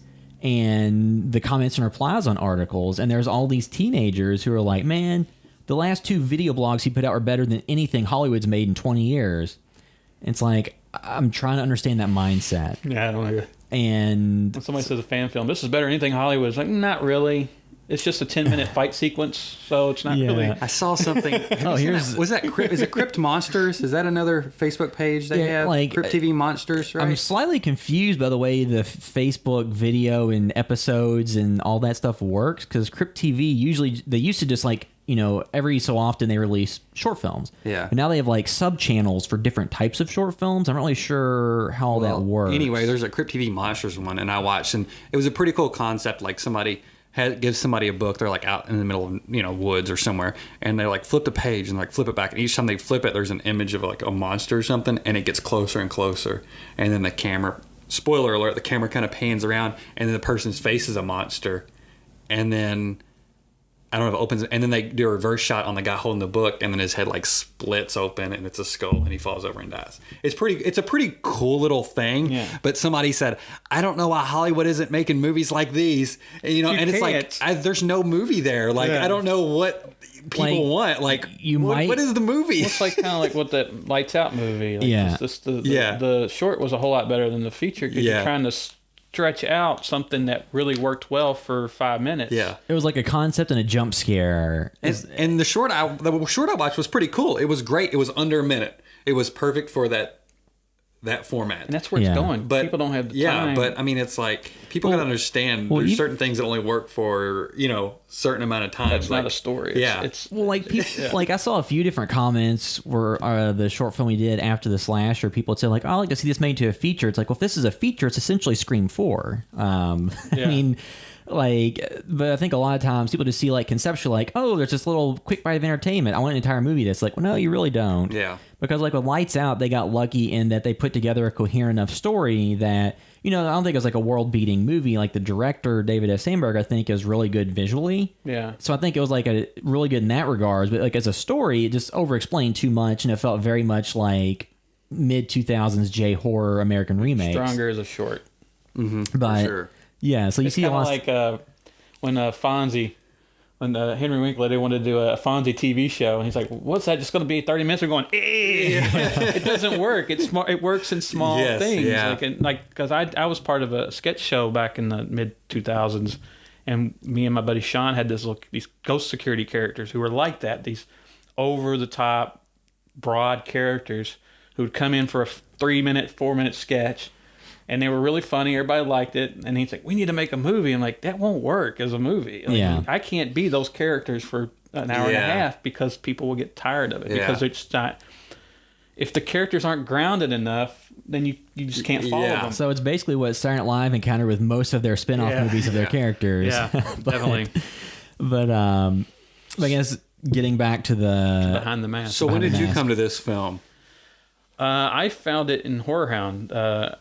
Again, Horror Hound magazine was kind of my re-entry into horror because I was, I loved horror, but I kind of, it kind of died off a little bit in the 2000s, and I was trying to be a comic book artist, and then I went into a Borders and saw Horror Hound magazine issue 2, and Rue Morgue was also out, so I picked it up, and I remember in that issue, Hatchet and Leslie Vernon were mentioned in it, so I'm like, wow, I don't know anything about these films. What are these films? It looks cool. I think like the Hatchet had the girl with all blood all over and everything, and then the Leslie Vernon shot of him in the fog with the scythe and all that. And I'm like, these look really cool. And there was another one called like Sin Jim something that never got released with Richard Tyson. I remember there was a big buzz about it. But like, oh, there's some slashers coming out. Okay, and I was a slasher kid. I grew up in the 80s, so like, okay, cool. I hadn't seen good slashers since Scream. So I was really interested in it, and then when it finally came out, I watched it and just adored it. Like, I thought it was kind of like the second coming of Scream. It was because a lot of people didn't like Scream. I loved it. I thought this is a love letter to the genre. Like, and that's what Behind the Mask was. It wasn't making fun of anything. It's celebrating it, but just breaking it down. Mm-hmm. I just thought it was genius, and I'm still shocked that it didn't get the audience that it should have. Like, I run into people who, like, they either have never heard of it or they knew of it, but they just never bothered to watch it. And I'm like, it's just so smart, and it's fueled by some really great performances, like star-making performances, in my opinion. I don't know how Angela and Nathan didn't become big stars after that. Well, probably because nobody watched it. But that's how I came to it. I just rented it because of Horror Hound. It put it in my mind that when it came out, I was like, oh, I've been wanting to see this. And I just felt it was smart and funny, and I don't know. It just really connected with me. Yeah. It's definitely one of my favorite horror films of the 2000s. Yeah, I mean, because I had seen like a while back, and then I hadn't really watched it again until recently when we were just going through planning out like what to do on the upcoming podcast. I'm like, well, that's on Amazon Prime now. Because a lot of times movies grow their second legs once they hit those streaming services. Because something like Tucker and Dale vs. Evil, I think, initially came out and like was shown at festivals and stuff, and then didn't really, like the world on fire in any way at the box office or on sales. Then it's on Netflix, and everybody over time has watched it and got accustomed to it. Yeah. So it's like hopefully the streaming services can kind of do that for a lot of these movies that. Because I'd heard about, like I said, because back in the day, I remember Ain't Cool News was trumpeting these kind of independent horror properties, and it was saying like, oh, we got the next Jason and Michael and stuff. And two, I think with Behind the Mask, something, so it wasn't found footage, it was doc style, which is a little bit different, and then it was meshed with real world, like, you know, you saw them filming the documentary, and then it cut to like the real world. Real movie. Yeah, so spoiler alert for the movie, we'll spoil stuff for it, but... So I think that I guess too, like the timing of it, because I'm trying to remember what else was around at that point in time, because I know mockumentaries became a big thing when the U.S. version of The Office came out. Christopher Guest was making his movies at that time, Best in Show, and things. I think they were around that time. Yeah, because I know like The Office had I guess the British version had been out maybe at that time. The U.S. version came out in like 2005 or so I think 2005. Around. So I think that once The Office actually got to be successful, then it inspired a lot of mockumentary type properties. Yeah. And then like to me, the Behind the Mask, the things that I think worked the best about it were the kind of documentary stuff where it showed like when the waitress opens the door to the restaurant and then like the brick moves, all that stuff, like seeing all this setup for that and just kind of showing like what somebody would really have to do to make that work, like that was interesting and stuff that I think that'd be like a great like festival movie when you're in like a crowd of like fans. That's what I was thinking. So like I had not watched the film until just now, and I was thinking if I would have saw this at a festival back then, I probably would have been all in on it and really enjoyed it. But like coming from it now, it didn't hit me. Like I know it probably would have back then, but also I think too there's time away from that. There's a lot of great meta films, and I think it's been copied since then. Yes, and that's the thing. The approach to this Cabin in the Woods. Yeah, I think the Cabin in the Woods. I think there's certain approaches that this is like more straightforward as far as just looking in the camera and explaining things directly to you, as far as opposed to. Almost how I don't know. I like how the end of the film kind of goes into it and it puts you in that space more. And I think that's what I enjoyed most about it. But for me, it didn't hit. But I think too because it's 2018 now, and like there's been so many dissections of genre, and it's like that was a postmodern slasher film at the time. At that 10 time, years after slasher, after Scream, but it was postmodern at the time. But now it's like we've even moved further beyond that. You know what I mean? I think now for me, where I came into it, it just did not hit as much. But I totally see the value in it, and I see why this is like a cult hit for sure. But you know what I mean? Like it's just one of those personal things that don't hit you. It just didn't hit me as I expected. Timing's everything. And at that time, horror. It just, other than Scream, and the only other movie that it's like at that time was Man Bites Dog. But Man Bites Dog was to me a little more cruel and more. It's a serial killer. Mm-hmm. Whereas Leslie, you don't know if he's delusional or he's joking, because Nathan played him so straight and charismatic. So you like him a lot, But the whole idea that we exist, like that Freddy and Jason and Michael really exist in this world, and they're not supernatural, they're just really good at their job. They're just really planning things out. It's just a brilliant thing, and he's created this world. And it's not even that we're evil. We're just serving a bigger thing. Like in order to have good in this world, you need to have evil. So we're playing our part because the world needs us, and this is our job, and we're just really good at our jobs. And then just, the resentment, like, Scott Wilson talking about, there's always been hacks out there mucking it up, getting killed, get caught, and he gets all angry and stuff like that. I just remember I was going to like the movie when I saw the trailer, and he's punching the bag and talking about, you don't know how much cardio we have to do. It's insane. Yeah. Why? Well, there's that thing where everybody's running their asses off, and you got to walk after them like you're just walking. It's tough, man. I watching it too. I was like, oh man, I would have enjoyed this a lot. And you know what I mean? Like watching this with an audience at a horror festival. It would have been I would have really, really. I got to watch it. Enjoyed this, but it, I got to watch it in the theater last Saturday, with a packed crowd, and half the audience had never seen it, and Yeah. everybody was laughing, having a good time, and people came up to them after and said, "I fucking love this movie." So yeah, with an audience where they're responding, a horror audience who knows their shit is responding to that stuff, because it is smart, and there's so many little Easter eggs in there that you never pick up. Like, you know, I just found out there's obvious ones, like there's the Hellraiser box in Eugene's house. There's little girls jumping rope in one scene in the background. I didn't even catch it till years later. There's but one of the cool things I didn't realize was, one of the cool things was she's being interviewed, and there's like, or she's interviewing him, and there's like letter blocks, like kitty blocks back there. Yeah. It says red rum. It comes back and it says murder. And there's Eugene talks about how he was, you know, prominent serial killer or psycho slasher is what they call them in the movies, because they're not serial killers, they're psycho slashers. They're different. And he talks about, I had a few hits back in the 60s and 70s, you know, late 60s, early 70s.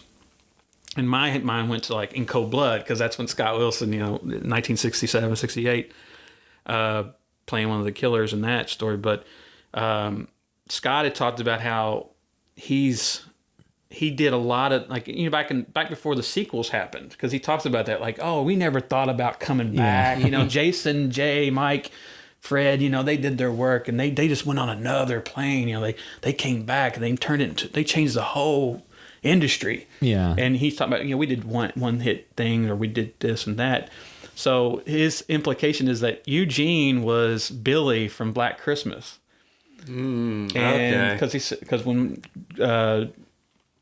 Leslie says, "This is my Christmas," he's talking about Eugene had his Christmas. This is my Christmas. And he's also the toolbox murders, because there's a shot where they're going into his house, and in the back of Eugene's car is a toolbox. Yeah. And there's all these little things like that that you don't pick up on, or you do, and it just makes like, okay, they weren't just planted there, because they're not right in your face. Yeah. But it shows you that Scott and David and them know this genre well, love it to death. And every little thing, like one of the things I thought was cool was, he was talking about the Zelda Rubinstein scene, and she's wearing yellow. And Scott's favorite movie is The Shining. And he talked about how in The Shining, yellow's always appearing when someone's about to die, or they're wearing yellow, or there's something there's a threat. And it's because yellow is the color of Indian sacrifice, and you know, there's so much Native American stuff in The Shining. And so he put her in yellow because she's about to die, and just things like that. It just made me appreciate it more. But it is like, even when you really need to watch it again. There's so many things you don't pick up on. Even now, I still watch it. I'm acclimated to know what this film is. You know what I mean? You know what you're expecting. Maybe I was expecting something that was, you don't expect it to be as funny as it is. Going to blow me away from a different perspective, that like Cabin in the Woods kind of, you know what I mean? Like, I think maybe now that I know what the film is, you know, watching again, it's definitely one that I think is absolutely for horror fans. But I almost think too that it's funny, but I almost think it's a little bit different than Scream or Cabin, because maybe that's why there wasn't a huge breakout, because I think this is a film for horror fans. It's like it is for that audience, like and I don't really see it, you know what I mean, having much appeal outside of that bubble. Well, yeah, because I think like Scream, while poking fun at slasher tropes, did it in a slasher film. Yeah. And Leslie Vernon really only does that for the last part, when it kind of goes into the quote-unquote real world, and you kind of see all the twists unfold, and you know what's going on. And before that, it's more just a deconstruction of like pointing out like all the things that somebody would, in order for somebody to look like they're walking but then catch up, like all the things they'd have to be able to do. All right. So it kind of goes through all that stuff. So it really is for people who watch those movies on a level beyond just watch it, you know, on TV every once in a while. Like, because I think it's always interesting too with like festival hits. It's something where the audience a lot of times is, you know, pre-selected to like that type of stuff, because they're going to these festivals to watch it. So they're already in. And then that enthusiasm gets people, you know, hyped up about something. And then it just doesn't really spread out to the general audience much. Because in the mid-2000s, that was still during like The Ring and The Grudge, and a lot of that stuff was still popular. So trying to convince people to go back to this movie, because they had just seen slashers die out in the early 2000s. Were dead. So they, you know, it was dead, then it came back, and then it killed itself again. So then something that kind of is more of a reference back to the early 2000s, or not the early, like the early 80s, 70s, 60s type stuff is a little bit harder sell. And at that time, they like H2O was 98 and Resurrection was 2002. So all those franchises were kind of on ice at the same time too. Yeah. Like Jason and Freddy and Michael all kind of died off too. So it's just like the timing of that, I think, kind of hurt, the potential for that, because watching it, it's just like, I'm surprised there weren't sequels, because you thought that would connect with enough of an audience. Yeah. But it's just, it's more of an insular crowd that kind of spread the word about it. I don't think it got to a general. It's, something too, like What We Do in the Shadows, I think pokes fun at itself, but it also is like, it does just enough to, it's not just a horror fan film. Like, you know what I mean? Like there's something, and there's nothing wrong with it being just a horror film, but I'm just wondering, like why it didn't break through. And maybe that was like one of the reasons that it's a few ideas I have is, the slasher genre, we as slasher kids don't really think about how played out that genre is. Mm-hmm. Yeah. Because like when we came into the slashers, we would look at like the haunted mansion movies, like that's lame. Vincent Price movies are lame. Even though I love those movies and all that, they weren't scary. Mm-hmm. Yeah, they didn't scare me like Jason or Freddy did, but or Pinhead. But I just think now kids, like, they've parodied slashers so much. You got Chevy Chase wearing a hockey mask in Christmas Vacation. You got the parodies like Prom Night and Sleepaway Camp, and then Scream kind of broke it down. Scream was really smart in that it was able to balance the horror and the comedy and the meta. But it's very rare that it was doing. But I just think that whole idea of a mass killer picking off people one at a time is old. It's passe. It's like young audiences look at that as bad horror. Like that's old lame horror. Whereas there's still some people from my generation, and then there's a small percentage of young people who are maybe influenced by their older brothers and sisters, uncles and parents or whatever, who were shown Friday the 13th as a kid and loved it, who were like, no, I love slashers. So the slasher genre is this weird thing because it defined the 80s, and we're still holding on to it. We're all like, oh, when are they going to make another Jason movie? Do we really need another Jason movie? Do we really need another Halloween movie? They're going to come out and you're just going to say they sucked because they don't make you feel the way they did in the 1980s. So what we have is we have these slasher kids, the guys my age, 30s, 40s, 50s, where we're obsessed with those movies. We want them, but then we get them, and they're not the same because all the teenagers, we don't relate to those teenagers anymore. But they have to make the teenagers for now because that's who they're selling it to. But the teenagers are like, we're into Insidious and stuff like that. We're not into this guy in a mask stabbing people. And that's just lame. So I think you get that, but then you get the diehard slasher fans who are really there for a slasher movie. They go into Behind the Mask or Hatchet. They're wanting to see that, what they think it's going to be. And then what they get is something that half of them are looking at go, oh, this is a great love letter like I did. This is a great love letter to that genre. And then you get the other half like, they're making fun of this thing that I love. Like, fuck them. This movie sucks. And that's how a lot of people saw Scream. They thought it was making fun of the genre that they loved. It's like, no, they love Scream. it. You can tell. I love Scream, and I always have. So if people were kind of against this film in that way as well, because I haven't hardly done any. I think people felt that they didn't get what they wanted. They thought it was mocking it, or they just thought it was funny. And I've come to learn that there's a lot of people who do not like horror comedy. Yeah. Yes, it's a subgenre that a lot of people want to make movies in that subgenre, but. So you have stuff after the fact, like Evil Dead 2, which is a huge, cultural touchstone, and people really like it. But at the time, I wasn't alive when it came out to know what the reaction was, but to a lot of stuff, at the time they came out, people are like, even today, with horror comedies, I've heard different, producers and studio people and directors say, well, the studio's like, well, in the trailer, it needs to either be all funny or all scary. And if there's anything in between, people are confused. I told you my mom was confused watching the Get Out trailer. They didn't know how to market what I mean? The mask at all. So it's one of those things where, too, I think a lot of times it also goes with what people are afraid of. So in the 70s and the 80s, people were more afraid of the kind of lone wolf, urban legend type, babysitter killer type story, because that's what the urban legends and stories people told.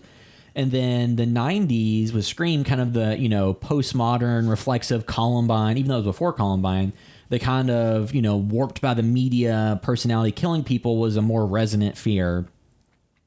And then in the 2000s, and it also goes with what's going on in the world. You had like the Iraq War. So all these kind of existential forces you couldn't control were scarier than an individual because you had seen 9/11. So an individual with a knife isn't as scary as some like unseen thing you can't stop. And then it just kind of goes in cycles. And with slashers, like, I think now a lot of like, so the Halloween, I'm really interested to see how that goes because you had the kind of the Friday the 13th reboot and stuff like that.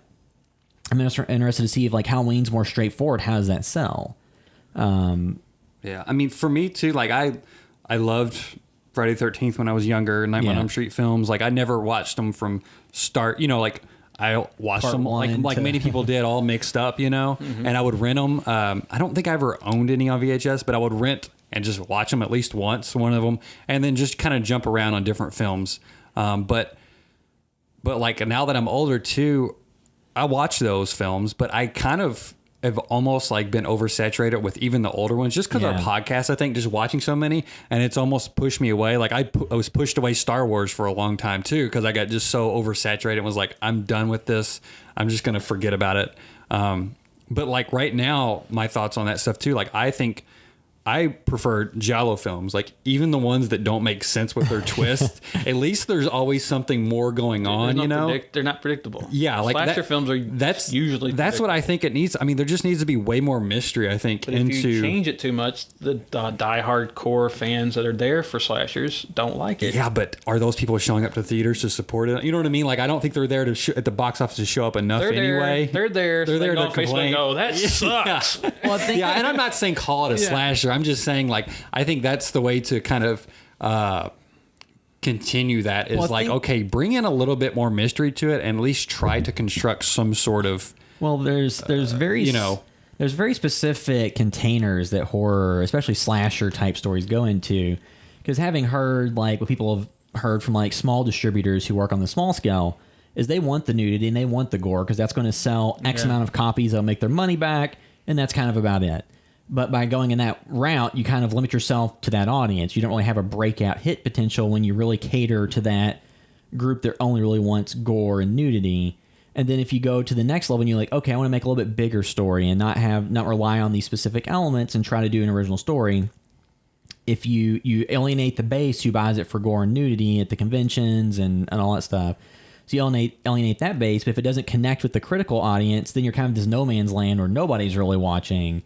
So it's like a very tight rope to walk. And I think like with Behind the Mask, so I don't know specifically exactly all the times it was available on streaming services, but it feels to me like if that had been on Netflix in like 2010 in place, I think it would have been a lot different reaction. It would have been a big hit if it were premiered on Netflix today. Because it would have worked. Because people would have watched it. Because like Tucker and Dale was something that was kind of like a small festival movie that grew its audience through streaming mostly. Yeah.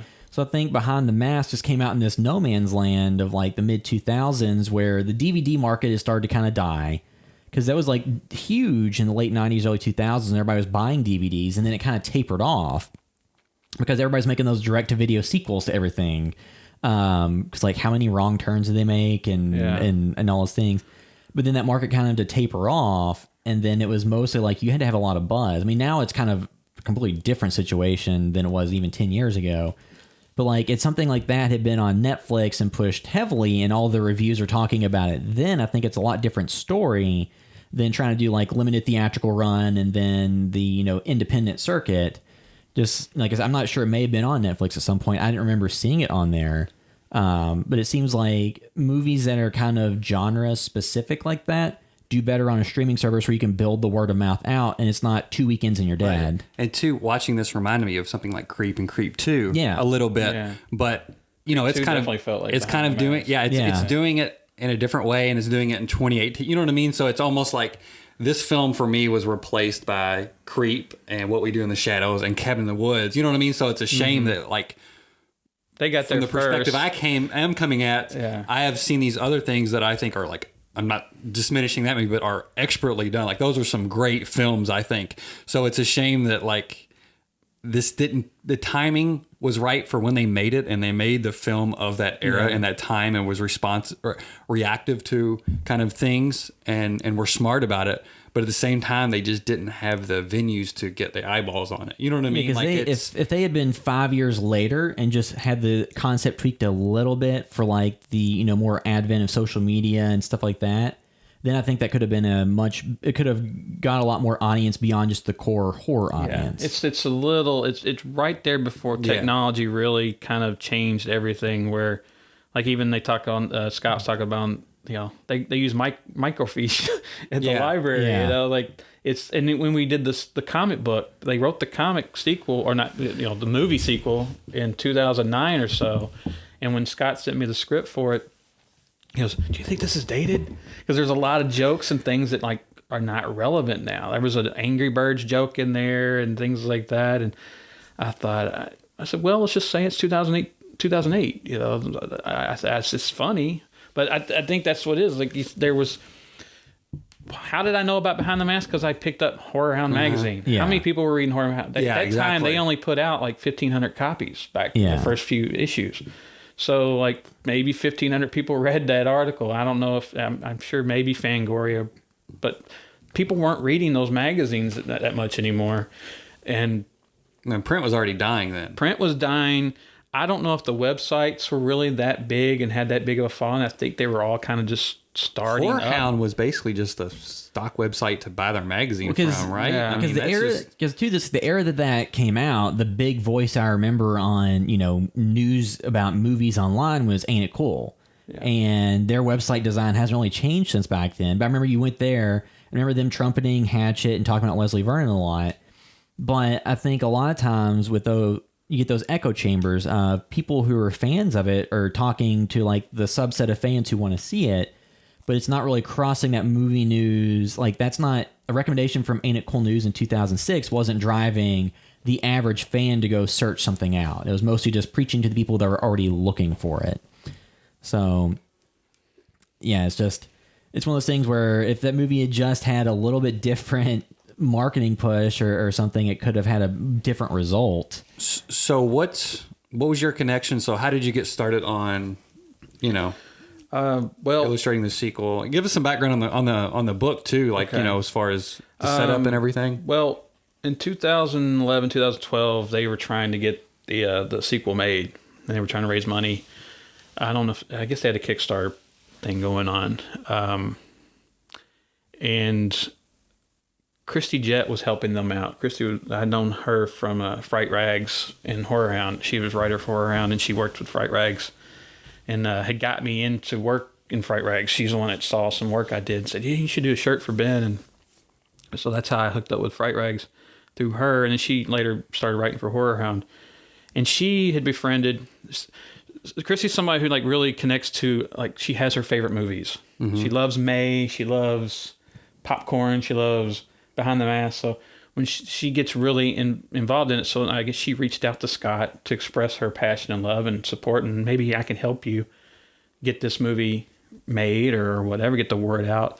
So through her, I knew she was talking with Scott or was friends with Scott. I read about it and I said, "Hey, tell Scott that I love his film and that I would love to help them out. If there's anything I can do, if I could do some artwork that they can sell and make money, whatever I can do." So she's okay. So she contacted him, and Scott's like, "Hey," so he wrote me. He said, "Hey man, that's awesome. Yeah." So I did this poster for them for the Kickstarter as a perk. Then they went and got like Jeff Zornow to do a T-shirt. I think they got Chris Ott to do a poster. They got Justin Osborne to do a poster. So all these artists started coming together to help them get this thing made, or hopefully awareness, whatever it was, to get it out. And it really didn't go anywhere. They didn't get the money. It didn't happen. And then, but I met, when they were doing that, Scott and Nathan did Horror Hound Weekend. So I got to meet them there, and we all hung out, went out one night.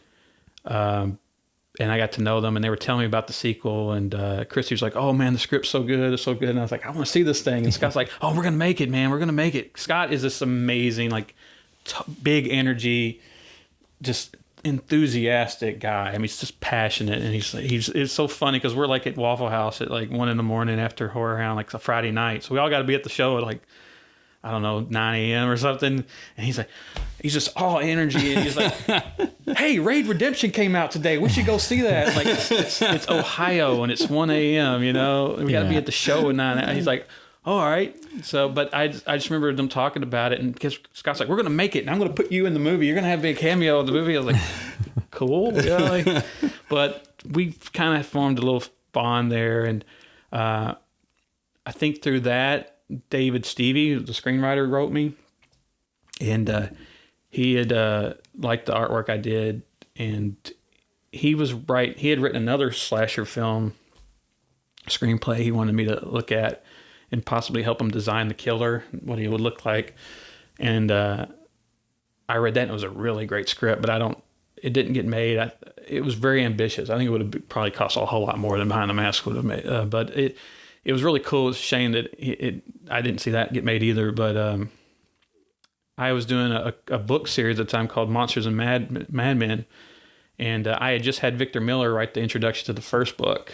And so I said, hey, you want to keep I said, Victor Miller created Jason and Pamela Voorhees. So I had him write the introduction. I did a Pamela Voorhees Jason piece and this an inspired piece in there.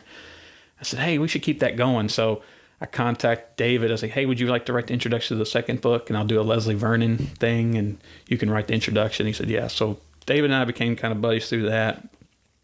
And the third book I was going to do, and Adam Green was going to write the intro for that. I was going to do Victor Crowley because I met Adam a few times. And he had known my work through Horror Hound and things. So but I got really busy and wasn't able to do the third.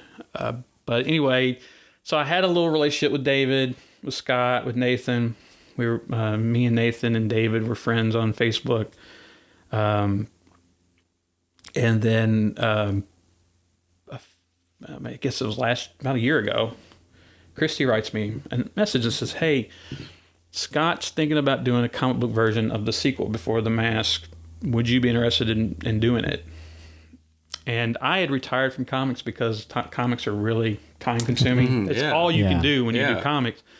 And I had, I was about to make a movie. I was doing all this stuff for, DVD covers and was this before Wish for the Dead, or what year was this? This was just last year. Okay, just last year. Yeah, this was just last year. So, I was about to make the Star Wars movie. And I was about to, so I'm about to direct a movie, and I got all these Fright Rags work and all these other things I was doing. So I actually said, no, I can't do it. I said, I really appreciate he offered it to me, but I can't do it. So then she writes me back, says, Scott wants to call you. And I said, all right. So Scott calls me and he says, hey, Nate, man. He goes, I really want you to do it. He goes, I love your artwork on that poster you did. I think you're the perfect artist for it. And he goes, you've got comic book background, and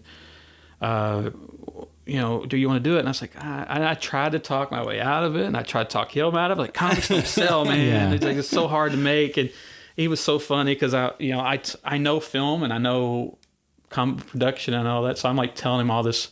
Oh, it's going to cost it. I'm breaking it all down. He goes, you sound like my producers. He goes, it's so fucking great. He goes, you definitely know what you're talking about. He goes, I really want you to do it.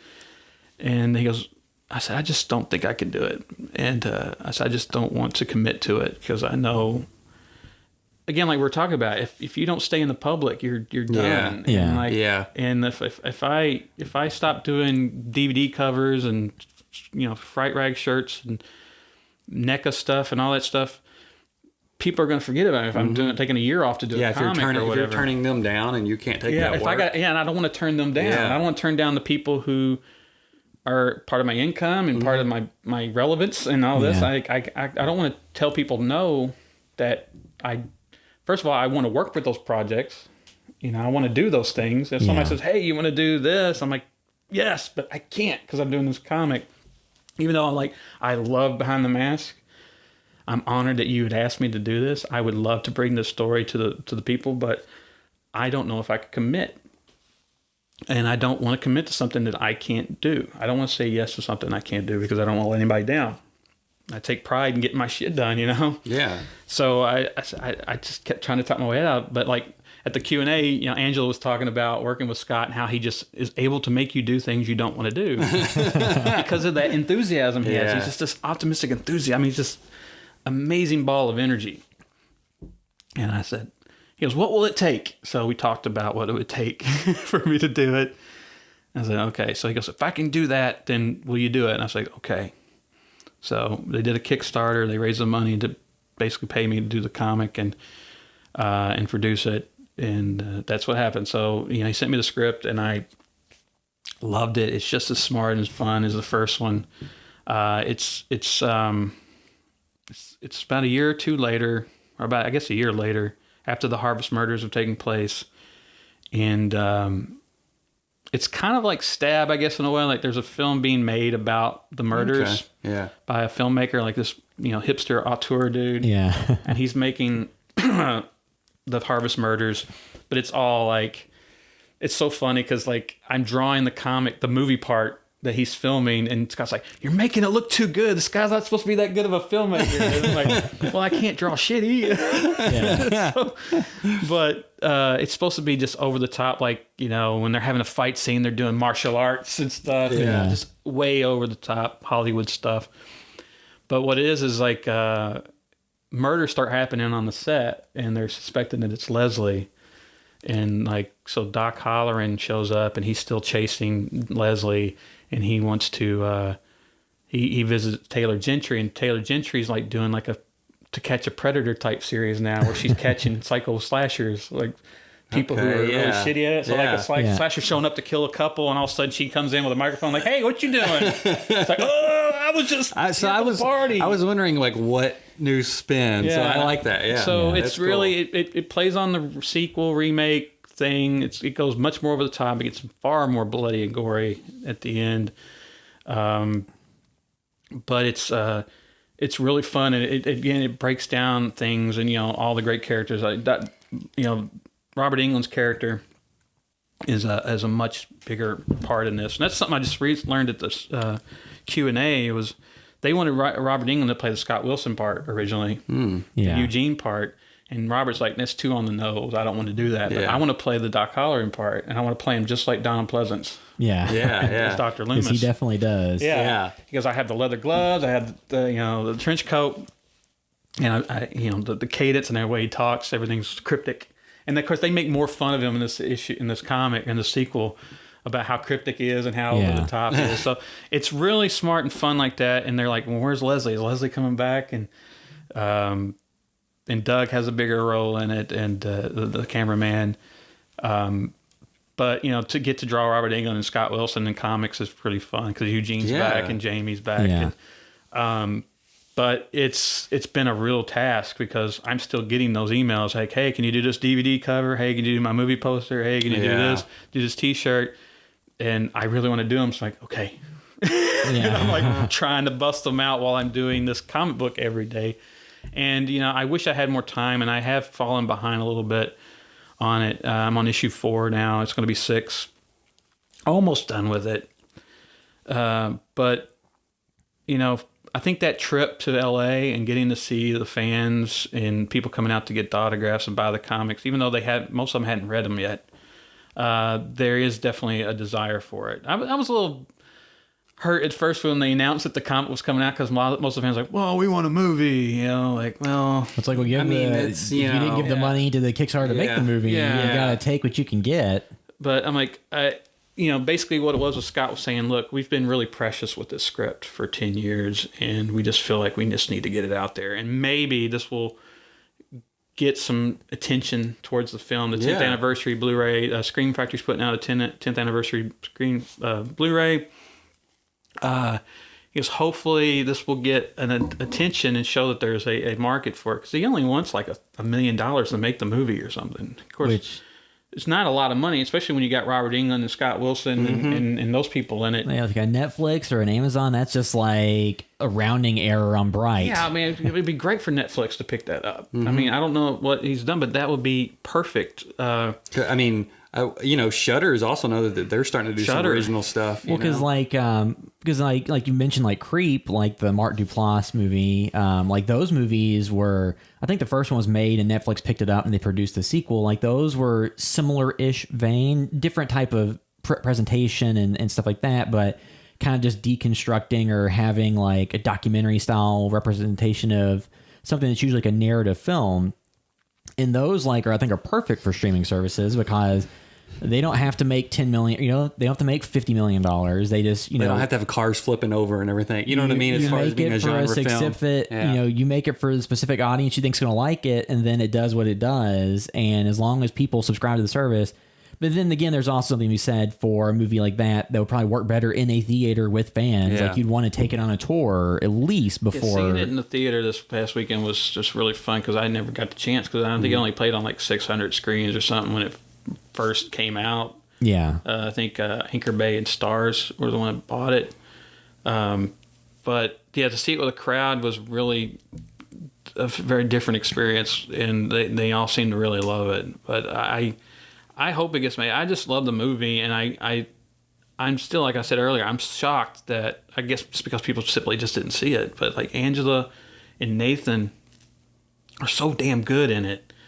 Nathan comes from Juilliard.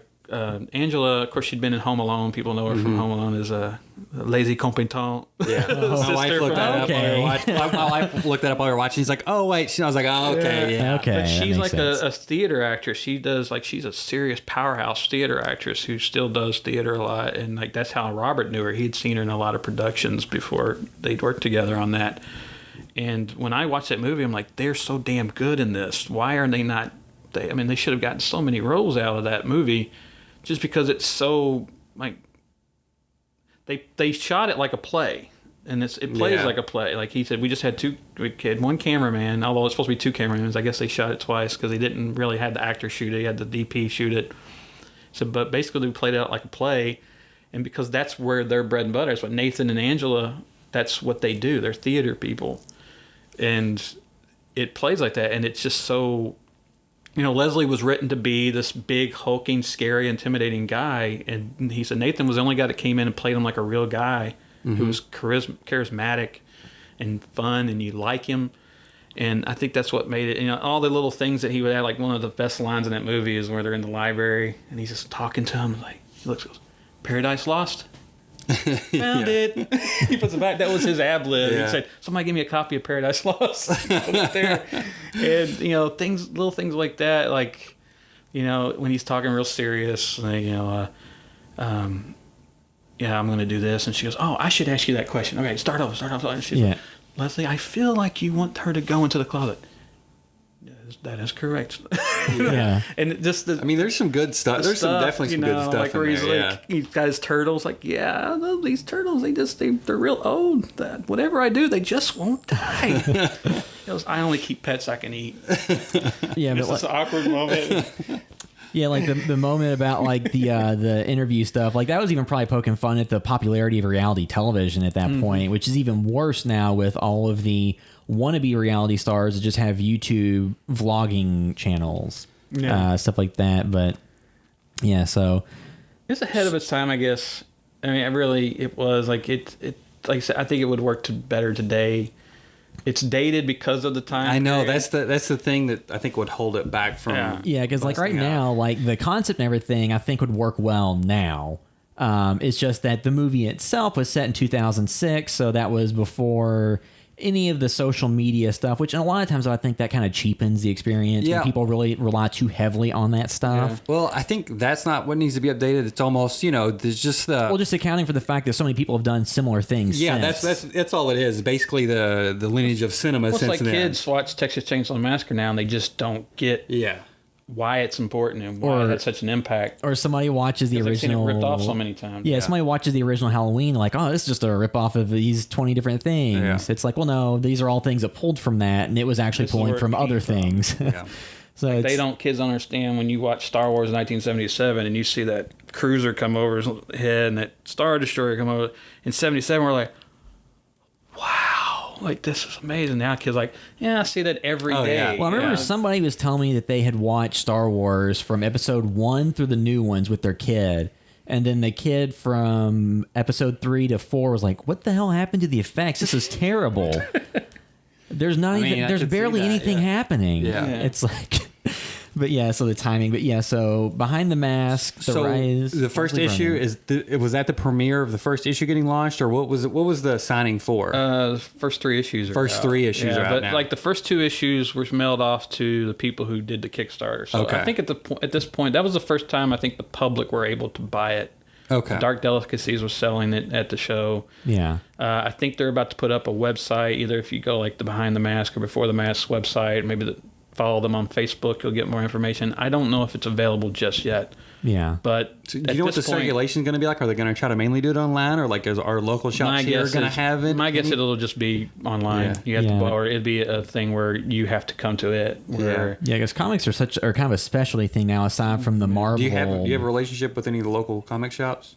I mean, I've had comics in local shops, and Yeah. it's. I just didn't know if you knew the guys, if they're. I mean, I'm sure I could get them in those Yeah. shops. I mean, not really. All it does is like, hey, you want to put this out? Yeah. And usually it's like a consignment thing where they give you 50% of the. Either they take the comics and then they pay you like 50% after, or they just buy the comics 50% out. So, yeah, I think. At that point, then you're not getting anything because you've paid for the production of it, and you've just only got 50% of it. So they're better just to sell it online to the people who are actually going to give a damn, which would be the fan base who would even be looking anyway. So I don't think if you mass produced it and went through Diamond and put it out in all these shops that it would sell very well. Yeah. I know Hatchet has a comic book out. I don't know how well that's doing, but Hatchet had a little more legs to it.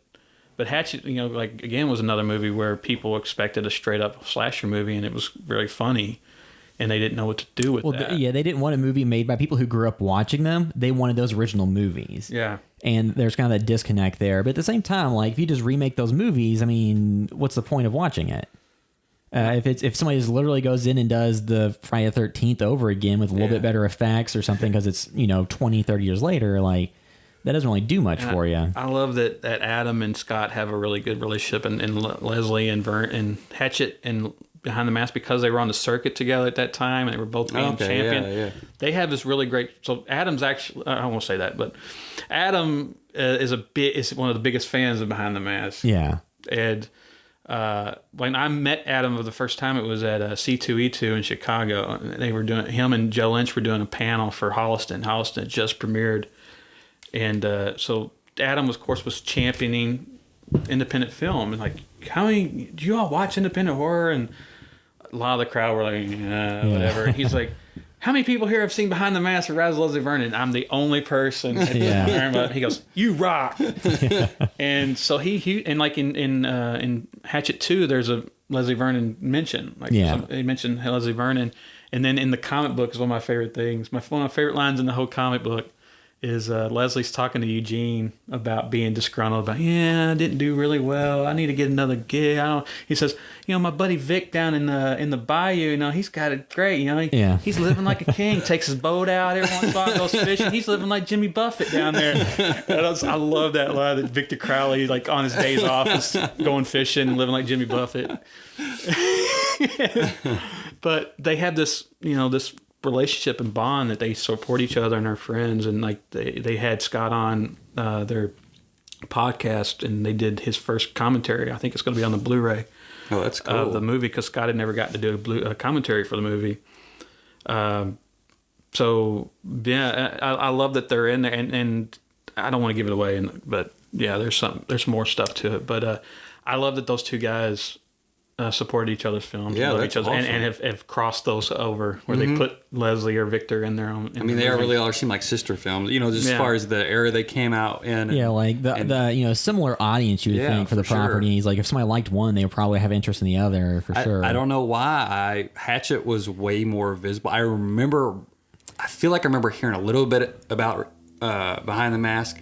But Hatchet was for some reason Hatchet way had more bigger stars in the forefront for me. I think Hatchet, because I watched that at the era. Having Kane Hodder as the killer, I think sold it a lot versus.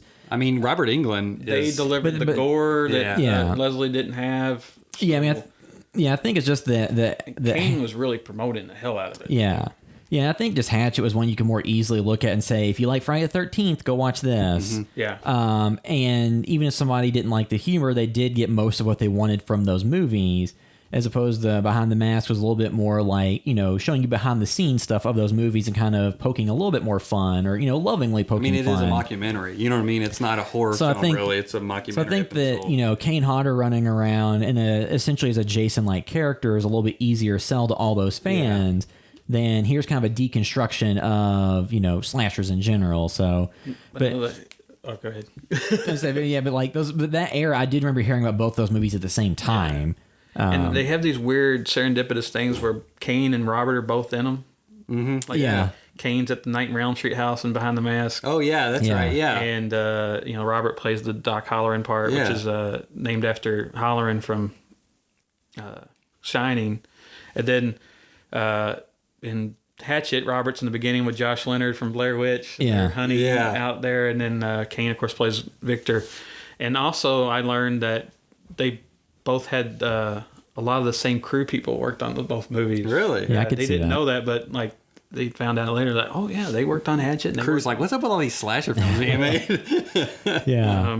So that was it's cool that those two films. I guess it's almost like a small version of like Tarantino and Rodriguez when they were buddying up with Desperado and Pulp Fiction or Reservoir Dogs and El Mariachi. So do we have a crossover film coming soon then? Maybe from Hatchet. That would be cool. They should think about that. He should just take a vacation down there. Down to visit his buddy. Just Sledge 2, go to the bayou.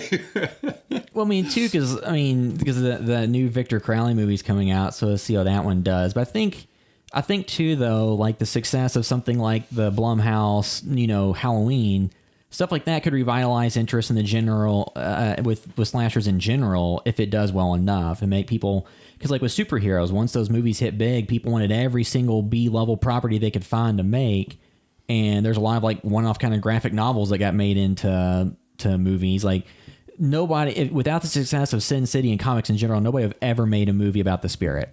With Samuel Jackson and all that stuff. So it's just... it's just... that's the thing about the slashers, though. It's a formula that has been done a whole lot, and that's the superhero films that's easily replicated. Story you can tell with get a character, and then you can retell the story. So I'll be surprised if it sends off a huge wave, but I wouldn't be surprised if there was at least a couple other properties. If it does well, then you see a few more things. I think the slasher genre has channeled into the home invasion movie primarily. I think that is the modern day side, like The Strangers, Inside. What else is You're Next?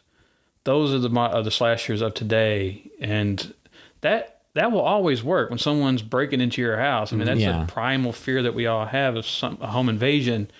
Whereas the slasher films had home invasions in some ways, but they weren't wrapped around that. It was like, I'm chasing you around all day, and then I'm going to break into your home. Instead of, I'm at home, someone's outside trying to get in here to kill me. Yeah. And, Hush was really well done recently. Mike Flanagan's movie, I thought. But I think that's where slashers are now, where it's a universal horror or scare that we all have. Like, The Purge worked on that too. It's the home invasion, the original. Yeah. So I think that's where slashers are now. That's where you could do them now. I also think that out of all of those slashers, because Halloween I have hope for because of who's doing it. I think they're going to do something unique with it. It's not going to be the run-of-the-mill thing. But most of the time, a lot of those movies are just the same thing again and again. I just feel like there's not a lot to do with Jason and Michael Myers. Yeah, at this point. To me, Freddy is the guy who has options because he isn't tied down to anything like that. I think so too, yeah. And because Supernatural is where everything is now, Freddy could fit into an Insidious movie. He could fit into that that way of that kind of villain. Because he is essentially a supernatural ghost. Well, Insidious is all about dreams, so... Yeah. Insidious is totally Nightmare. Like, every time I see... Like, when I saw the trailer for the new one, like, that reminds me of Freddy a little. And, like, the first movie, that demon reminded me of New Nightmare a lot. There was something about New Nightmare in that movie. And Poltergeist. I felt like it was Poltergeist and New Nightmare. So I think it's like Freddy could work today. Its only problem is everybody will not accept anyone with Robert. Yeah. And that's the only thing holding Freddy Krueger back, because Freddy would be perfect for this Well, yeah, the hardcore fan right now. The hardcore fan base doesn't want to detach it from their original trilogy or the original series of films, but that's anchoring it down. If they just ignored all that and made a movie ignoring all the past movies and just took the concept and revitalized it, then it'll probably sell to a wider audience who doesn't care about the movies from the 80s. But then you get into the area of like, you can't really do that because then you piss off your core and then you have an online petition against you before you start rolling cameras. Yeah. But yeah, so I guess we can wrap up our discussion on Behind the Mask and to just general horror from the past 15 years as well. Yeah. So the comic, so I'll put links in the show notes to check out the Facebook page is the best place to go for them or the site or... I would imagine that, or I don't know if they have a website. I'm so bad at it. Like, it's something that's in the works of putting it out there. I just don't know if it's out there. I guess Dark Delicacies in Burbank has it, probably, because, I mean, I think they may have left copies there. I know I pre-signed a ton, so and like if you go there now, I mean, if they haven't sold out, I mean, it was me, it was Angela who played Taylor, it was Ben who played Doug, it was Dave Stevie who wrote the film, wrote the screenplays and the script for the comic I'm doing. So, you'll be able to get autographed copies there. Yeah. And it's a great story anyway. I mean, most people who would care anyway have probably gone to Dark Delicacies a lot. Yeah. I know I would probably live there too, if I were there. But as of right now, that's all I know, and I don't expect it to be in your local comic shops because I just don't think they'll be trying to force feed it down that route. I just don't think it's one of those things where it's kind of like Kevin Smith has gone to where he's like, look, only people who are going to see my movies are my fans, so I'm going to take them to them. I'm going to go on tour, and that's how I'm going to do it. I'm not going to worry about distributing it everywhere because only my fan base is coming out to see it. So that's really the smart way to do it if you're independent or small. It's like you make a movie and then you take it to the fans. And then you can build up later to capacity or scale if there's a demand, if it's proven. But you don't want to start it, have a million copies sitting somewhere that you can't sell. You're gonna end up with a bunch of boxes in your closet for years. So I got to where when I was doing my comics before the next movie's already being made. I mean, you're broke. So I got to where when I did my comics, I just did print to order. I was like, oh, here it is. Let me know if you want it, and then I'll print them. And then you print extra. And you're like, oh, now I have something to sell, but I'm not out any money. And that was the. I guess that's probably, that would be the right way to do the Behind the Mask, because I just don't know. Comics don't sell well anyway.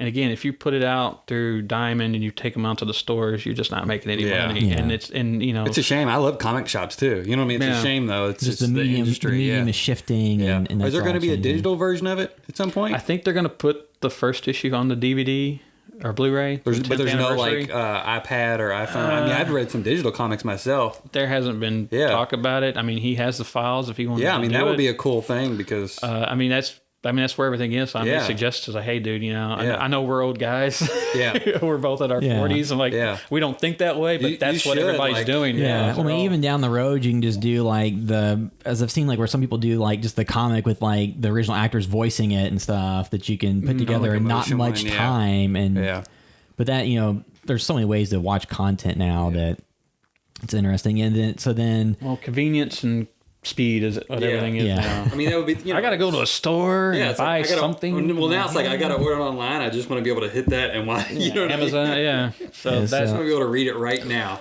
Me, I'm still like, I want tangible stuff. I've kind of moved away because I've accrued so much stuff over the years. I'm like, I need to stop buying stuff. Yeah. Yep. So thanks for being on here. Oh, thanks for having me. Always a pleasure, man. And whenever you have some more free time, let us know of a movie you want to. I know you mentioned before, like, hey, let's do a movie that I haven't talked about 1,000 times. I talked about Hot Tension, maybe. Did I say that? Yeah. So we can do that sometime soon. And do one too where you would have you on and Julie on since you've been or she's worked on. I would love to do one with Julie. Julie's a blast, and I don't think we've done one podcast or something together. Maybe some commentaries or something. But for sure. I would love to do it with Julie. All right, we'll schedule that out. A couple months or so, maybe.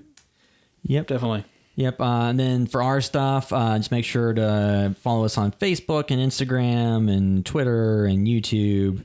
Find everything at housebyvideostore.com. And if you're listening via iTunes, make sure to leave reviews because that helps other people find the podcast. And if you want to find us specifically on the internet, I suggest you just follow our HBTVS_official Instagram account. That's where we post like most of the stuff. But if you want to find just us specifically, I'm on Twitter at William Caps. And I'm at Blevin Sean.